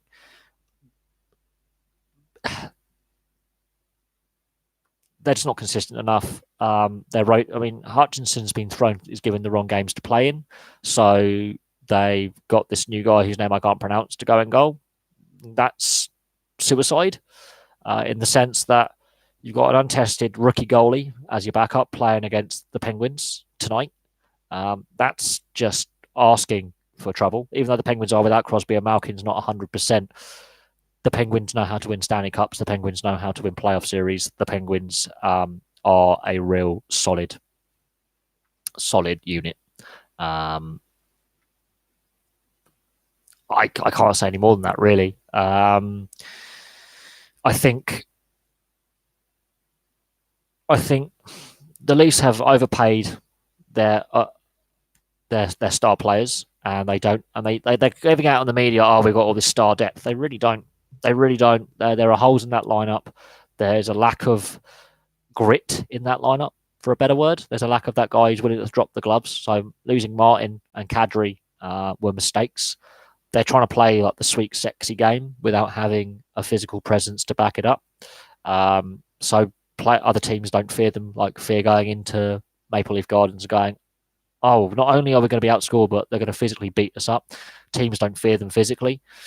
Anderson's going to get overplayed and be less effective if they do make it to the playoffs. And there are teams in their division that have improved. So I don't know. I think they do need to find a more stay-at-home defenseman, but only having one of them in your team, you're not going to do it. You need to have a couple of defensemen who are willing to be a bit more defensively minded.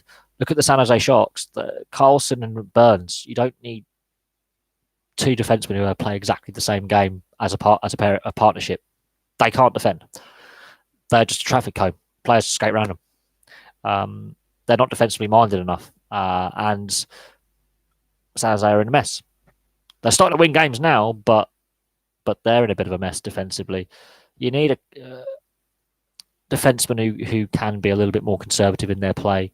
In a partnership, you need to have a defensive one who's more attack-minded and a more defensive one who's a bit more stay at home and be physical. They don't have that physical presence. They don't, to me, have that guy who's gnarly and gritty and sandpaper-ish. They don't have that. They've lost that. They've lost Kadri. They've lost Martin. They've lost Komarov. They've lost players who actually were willing to throw punches and be a bit underhand, a bit dirty possibly. They've lost that, and that, unfortunately, is part of the problem. Teams don't fear them. They don't fear them. There's no fear in a team they're going, okay, they're going to outscore us. Okay. Oh, they're going to hurt us. There's no fear there. And opposition teams don't feel physically bullied by them. They can't physically bully a team. They have to rely purely on skill. And when you've got a team coming in against them who don't mind, who have a style of play that, okay, let's target skill players like Matthews or Marner or Nylander or Tavares. Let's put them off their game. If you haven't got players in your team that can do that to their skill players, you're going to get beaten up. And I think they've peaked. By not getting out the first round in the last couple of seasons and taking that next step, I think that they haven't added the right pieces into play to make them hard to play against. Which Super League team dropping out and coming into the league, who will win it? I don't know. For 2020, I think Leeds look weak and vulnerable. Leeds have looked really vulnerable for a couple of seasons now. I think they haven't replaced those players that have retired all at the same time. A lot of key leadership players at the Leeds Rhinos retired at the same time, and they haven't brought players in or developed enough players to replace that mass leadership exodus that Leeds have had. I wanted the Broncos to stay up. I think the Broncos will bounce back from the Championship back to Super League at the end of next season. I think the Wolfpack, will survive in Super League. I think they will.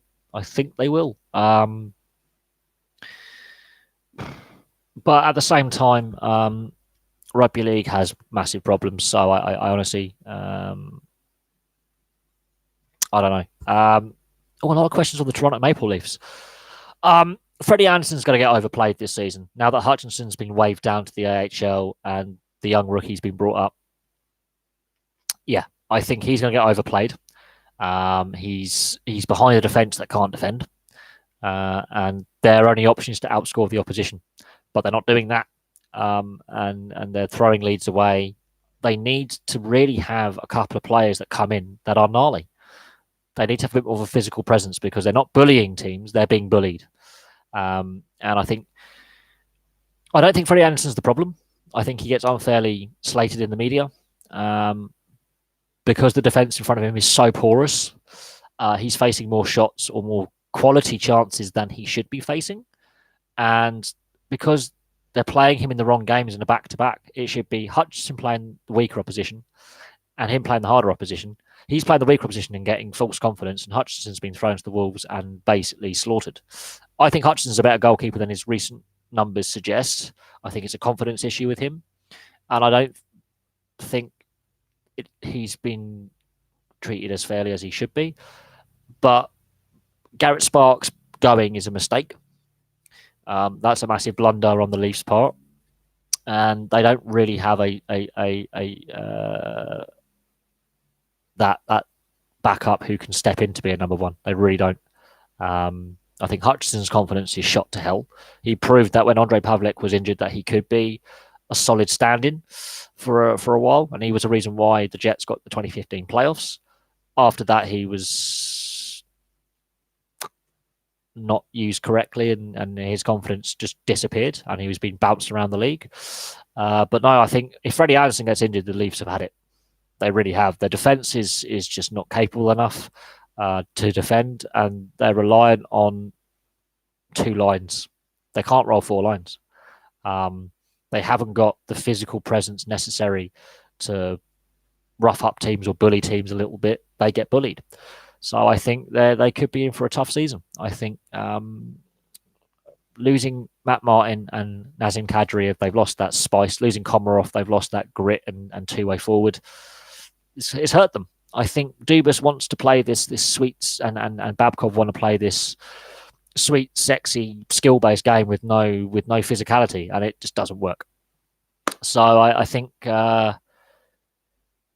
Anderson gets unfairly castigated because the blue line in front of him is hopeless. Simple. I think, but he doesn't have a backup behind him who the coaching setup has got faith in. But they've misused them on the back-to-backs. They should have been playing them the other way around. And I've watched The Hockey Guy. He describes it better than me with their issues with back-to-backs. There's a reason. Hutchinson's not the problem. Anderson's not the problem. I think Dubas has not handled the salary cap situation very well. Nylander and Marner have basically bullied him into a corner financially. Austin Matthews, the off-ice incidents that he's now recently had, his off-ice altercation in the summer hasn't gone down well. Overpaying for Tavares. Yeah. And the Islanders are a better team without Tavares. It's ironic. I can't really say anymore. I'm not really a Leafs fan. I get pretty bored of constant Leaf on Sportsnet and TSN because there are 30 other teams in the NHL, but the NHL media are Leaf obsessed. But there are issues there. And when it all goes wrong, the Leafs fans won't shut up. When they win, they won't shut up. So toxic fan base for a toxic team, for a toxic coaching setup, for a toxic GM. That's my view on the whole Leaf situation. They've mishandled their roster. They haven't got a balanced roster. It's all about attack for them, and it's not paying off. Do I think the Saracens deserve a harsh punishment? Yeah, they deserve to be stripped of their titles. They won in that period. They were breaching the salary cap. It'll be interesting to note, if other teams have also had similar salary cap breaches and got away with it. That would be interesting if Saracens have been made the fall guys, but it does set a precedent that this will not be tolerated. But the points deduction and fine were pretty harsh. I think looking on precedent on other salary cap breaches in other sports, stripping of them of titles would have been, I think, fair. But I don't know the full ins and outs of the case. I haven't read the case in full. I know it's been an ongoing issue and the investigation was going on before the World Cup. They released their findings after the World Cup. I don't know. But I think that the salary cap breach, it has been handled to a point, but I think some out there would say, I know I'm going to use the Melbourne Storm as an example, but they were stripped of titles. So you can look at that precedent, or you can look at some of the big fines for other teams that have had salary cap breaches. There are some precedents out there, but I think this is a bad day for rugby union, not just in the UK or England or for Saracens, but in general, because of the financial issues that the sport faces globally. Ryan Donato, he has been a healthy scratch. Minnesota are a team that are lacking confidence. He's probably a player lacking confidence. He's been scratched a lot, absolutely. But again, salary cap issues that Winnipeg have, they are very close to the cap. And if there would have to be a trade. Who can we trade? Who's a tradable piece? I think there might be some trades this season for all 31 teams. I think the salary cap being lower than anticipated has caused some cause and effect with the RFA market and the UFA market. But players like Ryan Donato who are fit and healthy are not getting selected by their team when their team are actually having problems. That shows how with Minnesota, I'm going to do a video on the Minnesota Wild because they are a team in absolute crisis right now. The LA Kings as well. They're two teams that I want to do videos on looking at how bad they are. That'll be a couple of interesting videos looking at the Minnesota Wild and LA Kings and the situations they find themselves in. But when you are scratching a player like Ryan Donato, who is fit and healthy regularly, but not assigning him on waivers because you want to risk losing him, says to me that they're hoping to. If they can't trade him, he's got no trade value because he's not playing. So I don't know what his confidence must be shot to hell. There's clearly issues within that dressing room. There are clearly issues with the Minnesota and LA as teams.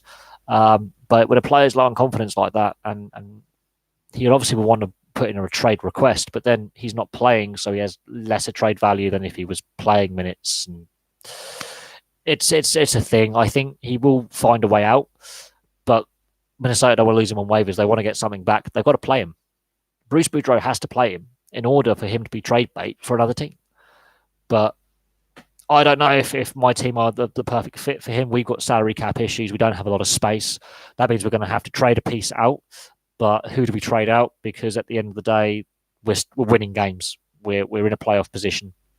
We are winning games hook by crook. We're not on a lengthy win streak. We're not be winning convincingly, but we are in a better position than Minnesota.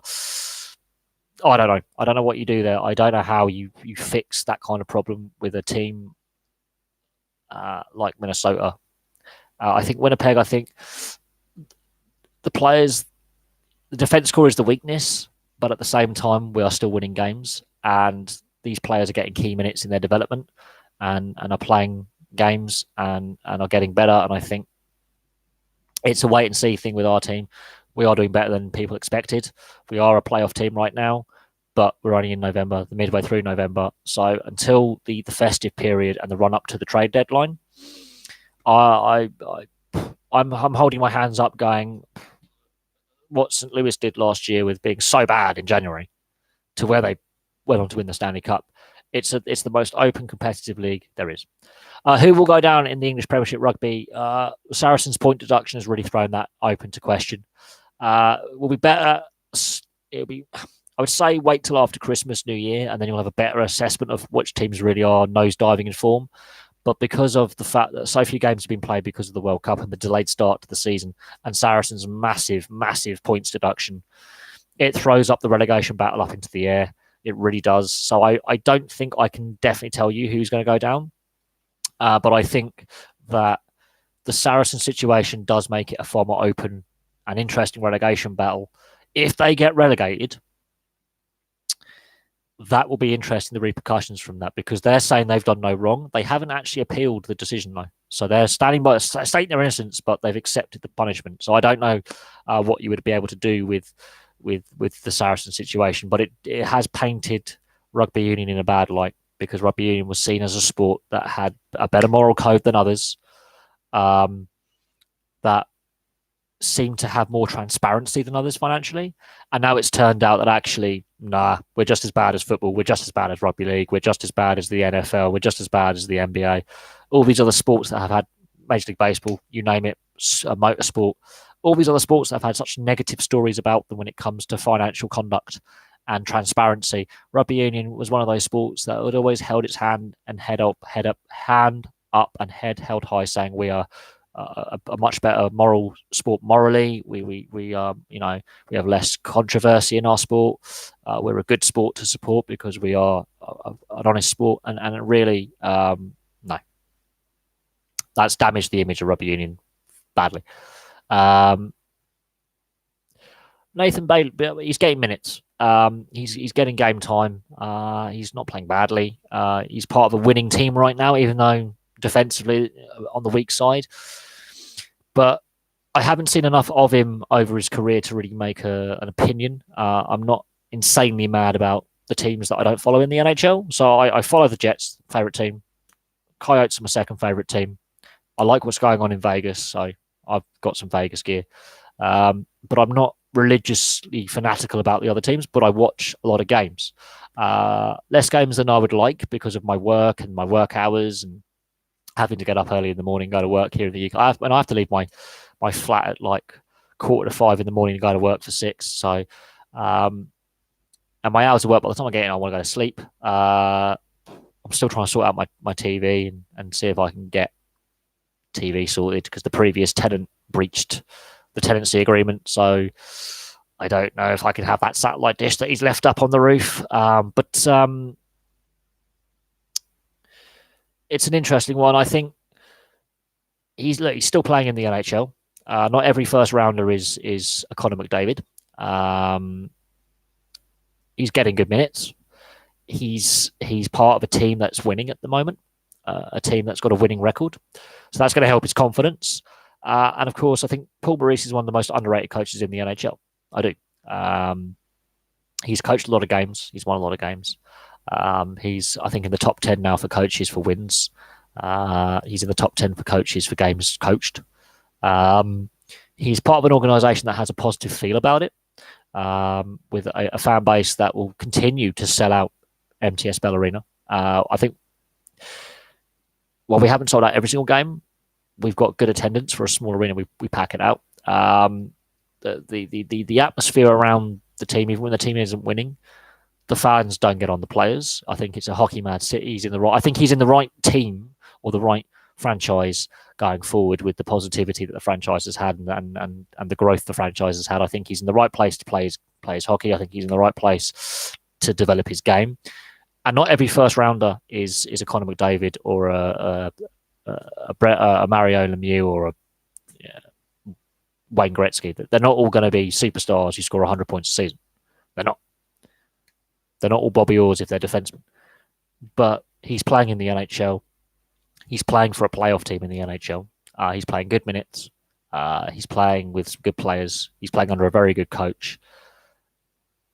What more could you ask for? And he's not playing in Toronto. So there you go.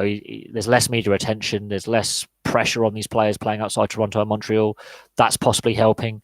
It's a smaller market. That possibly helps. I think a lot of players who play in these smaller markets have less pressure upon them. Look at Phil Kessel. He's doing really well at Arizona. He's playing on a team that's winning, that's on a good record, that's on a good run, that's in a playoff place. He has to deal less with the media. He thrives in that environment. So I think, yeah, the organisation can bring out a bit more of his game. He can play more freely and more relaxed. I think franchises like the Rangers, like any of the original six, a lot more media presence, a lot more pressure. Some of these other franchises that are in smaller markets or where the media intensity is less, some players really shine. And I think he's not the main. He doesn't have to be the main guy. You've got other players like Scheifele, Wheeler, Laine. They have to be the main men. They take all the spotlight and all the attention of the media. He can go under the radar and just play his game. Am I surprised that India have been very good at cricket and field hockey? They always have been. And they're the two main sports. Field hockey and cricket are the two main sports in India. China, there's a lot more state involvement with the sport there, but the corruption in these countries is something to note. But also India, field hockey and cricket, the conditions of India suit those sports. They play sports that suit the weather conditions that they have. That's something to note. And they're very good at the sports that they play. China, it's a communist country, very state controlled when it comes to producing, athletes for the Olympics. But it's a culture thing as well.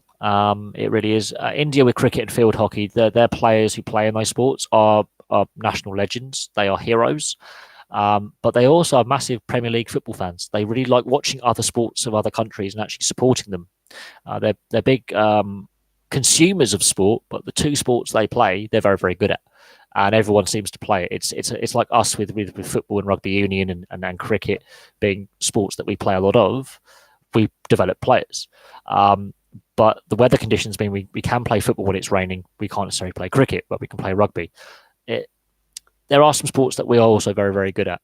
We just happen to develop and play more of them and have a wider portfolio of sports we can play because of the weather conditions and the infrastructure in place that we have. But no, India have been very good at cricket for 100 years. Field hockey, very, very good at that because it's sports that suit the conditions of the country and the infrastructure of the country. And yeah, they like playing them because they're good. Football, not so much. Rugby, not so much. They do play it, just not at a standard. There's not a player base because cricket and field hockey are the sports that Indians love, and Sri Lankans and Bangladeshis and Pakistanis. They love their field hockey, they love their cricket because the weather conditions of their country and the infrastructure in place allow them to play that. Very inexpensive sports to play and get involved with. And cricket, really an expensive sport to play. Really, when it boils down to it, a bat and a ball is all you really need, and a couple of things to make some stumps, and you can play with a tennis ball and a bat, and you can get 22 blokes together and you can play. And yeah, there's a lot of social things with India. China's a different kettle of fish. There's a lot of corruption in Chinese sport, a lot of corruption, and that's a different kettle of fish entirely. And but we are seeing a lot of state involvement with Chinese sport, and not always good state involvement either. But we'll see what happens. The Chinese women's football team are actually quite good. They're trailblazers for the women's game. Men, not so much. But there are issues with corruption with professional sports in China that have been going on for a while. And then there are some interesting documentaries about that. I wouldn't say they're pretty bad. It's the corruption, and there are some very interesting documentaries out there and literature out there that is available, and it's in the public domain about the corruption in Chinese sport. The match fixing is unbelievable, but they are again massive consumers as fans of European and North American sports. They are massive consumers of these sports, and they do consume it. They do watch it, a lot of it, and we'll see what happens with the Chinese. The Indians, the sports they're good at, they're very, very good at, and they win medals and world championships and world cups at what they do. China, it's a different thing. It's a completely different thing. It's very government orientated with the funding and the sport schooling and all sorts. There's a lot of government involvement. You could say state sponsored cheating on a Russian level, if not more. China and sport is a very interesting thing. They use it for political purposes. So yeah. Oh no, I think there are issues with a whole host of things in China. There's a lot of corruption and a whole load of things going on that are of a negative nature. Because it's the Communist Party of China, they use it as a political soft power tool, and that's a video for the other channel, really, that I haven't a channel that I've ignored for 6-7 months. But no, there's a lot going on with China politically when it comes to using sport as diplomacy and a political tool. And not necessarily in a good way. And the Beijing Olympics, they had that. They're getting the next Winter Olympics. That's going to be interesting. So watch this space. But the NHL and the KHL ice hockey leagues have been looking at China a lot more. The KHL has a team there. The NHL have taken preseason games there. So the big hockey leagues, ice hockey leagues, have realised that there's a market there for consumerism, but we'll see what happens. It's interesting. Raheem Sterling. I'm trying to stay away from answering too many football questions. Really, we haven't had a lot of. I haven't really been following the Premier League this season. I think the media and his relationship with the media in the UK is not great. I think certain publications have been less than complimentary about him. I think there's a lot going on with Raheem Sterling. I think he is a solid player. Absolutely, he's playing for a very good team. He's improved massively with England. There are still issues with his finishing at times, but he can be a little bit wasteful in front of goal. I think it's the best way to describe it. I think tracking back, he's not as good as he could be as a two-way kind of forward player who tracks back and helps with the defensive side of the game. But that's not his game. But I think the situation with him and especially the relationship with the media and how that's been handled the last couple of years hasn't been great. he's still a good player. There's still some rough edges to his game. He's not the finished article even now. I think no player is the finished article. I think a player can always seek to improve their game at some point, improve areas of their game, and develop as a person. But I think the biggest issue with the Raheem Sterling situation, or Raheem Sterling in general, is the media portrayal of him. A lot of his battles with the media. And this is why I don't like the sports media in this country. I think the sports media in this country is exceptionally toxic, and the media in general is exceptionally toxic in this country. But you can say that about any country's media at the moment. That hasn't helped the situation. But I don't know. I think, will he stay a Man City player long term? Will another team, try and make an offer for him? How much would Man City want to sell him for? Does Guardiola want to sell him at all?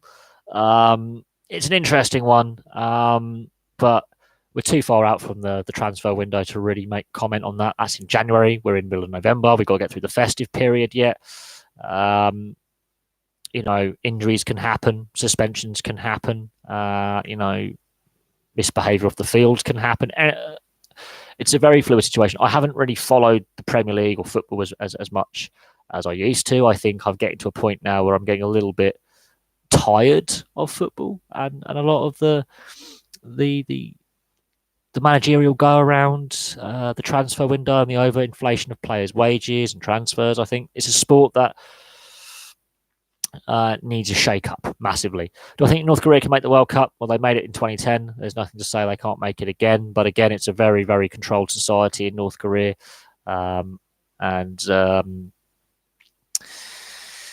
It's an interesting one. Of that, I will say it is a very interesting one with North Korea and their situation there. With again using sport as a political negotiating tool and soft power tool, very much like China.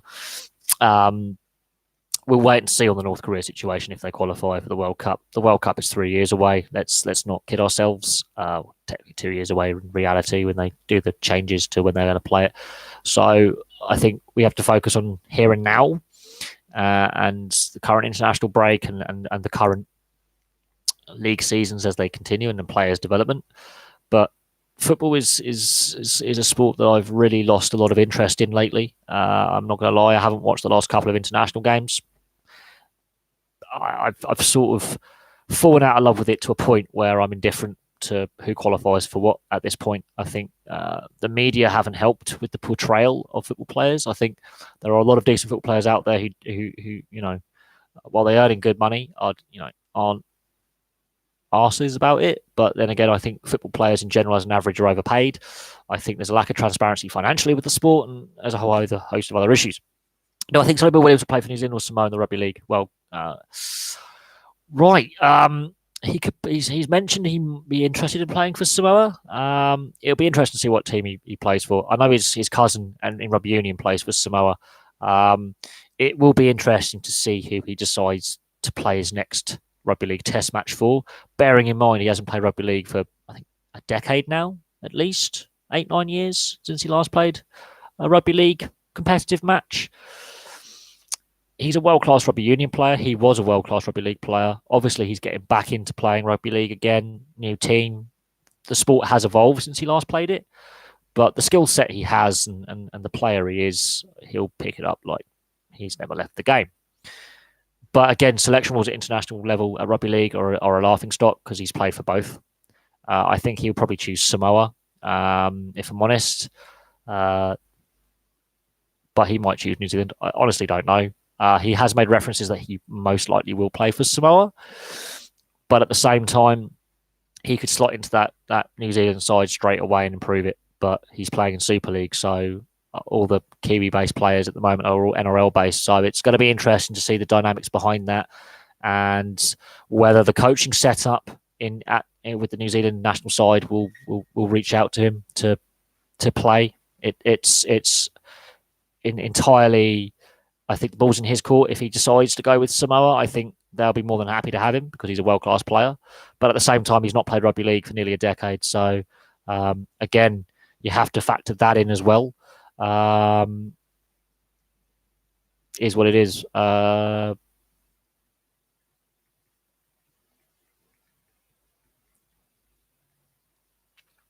it's an interesting one, but he has made references more to Samoa than New Zealand. I think New Zealand, they want to have a full NRL based squad. We've seen that against the GB Lions. All their players play in the NRL. It makes it easier to assemble a squad when you're all playing for and against each other. They all know each other very, more. Samoa, they want to select the best players available, and if he puts himself available for Samoa, they'll happily take him in a heartbeat, make him captain, and suddenly he's a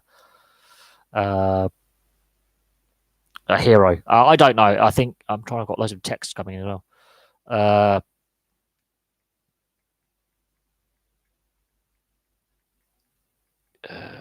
Just got a message, family member back. I've recently moved, by the way, hence why the different set as well. People may have noticed I've recently moved, and hence why I didn't do any videos for a while. Very stressful period, a lot going on, not all positive. Had a bit of a rough couple of weeks as well. So I'm kind of glad to be back YouTubing again as well, which is kind of nice. Although I did need the break, I think the break took too long, and things have been going on away from things. That's not that again. If the Wolfpack are willing, I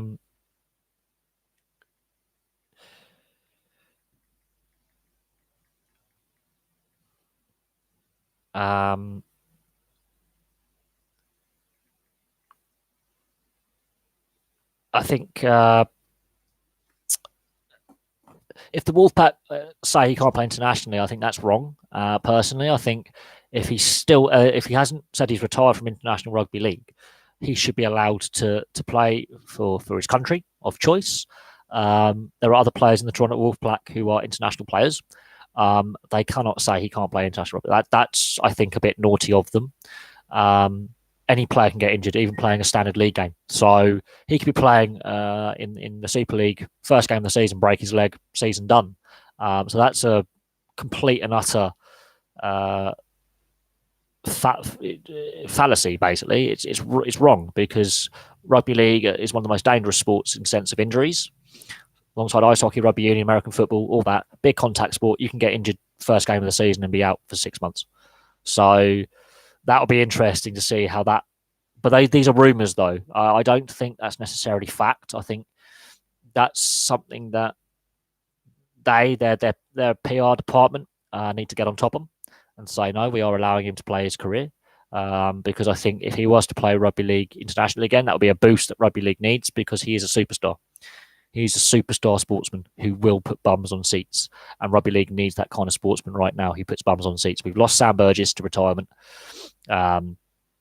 We've got Sonny Bill Williams back in rugby league. I think, well, we've lost one superstar in a sense because Sam Burgess, winning a grand final with a broken face, pretty much, playing an entire game with a fractured skull, cheekbone, but he broke his head. Sonny Bill Williams, their battles were legendary back in the day when Sonny Bill was still playing rugby league. I think losing Sonny Bill Williams to international rugby league would be a disaster that rugby league can ill afford. That's my personal opinion. But if there are any rumours, then again, we can only take that with a pinch of salt. But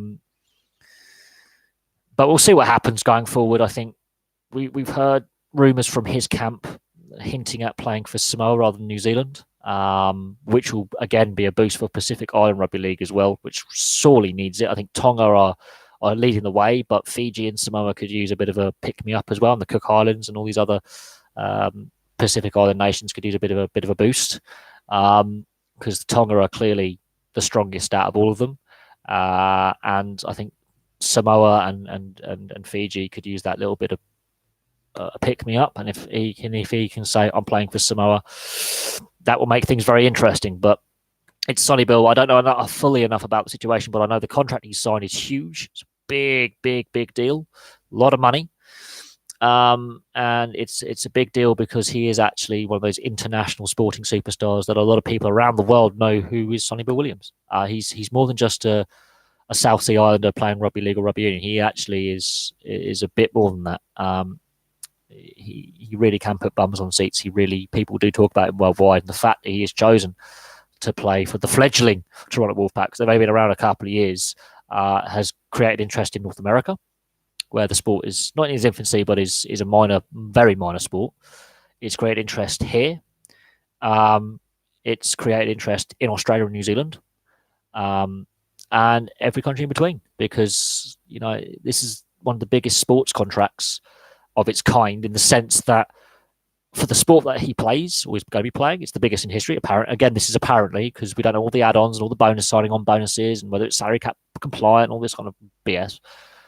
But yes, absolutely, it'll create interest in Toronto, a team that already sells out its home games, by the way. They can't fit any more fans in the stadium they play in. Just putting that out there.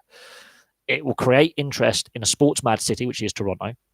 It's creating interest around the world, because he's going to be playing in Toronto. It's creating interest in the UK, or Europe, Australasia, North America, big sports markets where we consume a lot of sport as consumers, as fans. It's creating interest.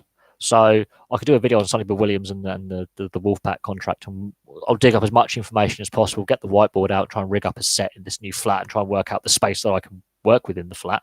And we'll do a video on Sonny Bill, and we'll see what is publicly available about his contract and what isn't, and what rumours are about, and what is actually facts and fiction, because I can't see a team signing a player and saying you can't play internationally, even though that will be an even bigger boost for the sport that is crying out for growth.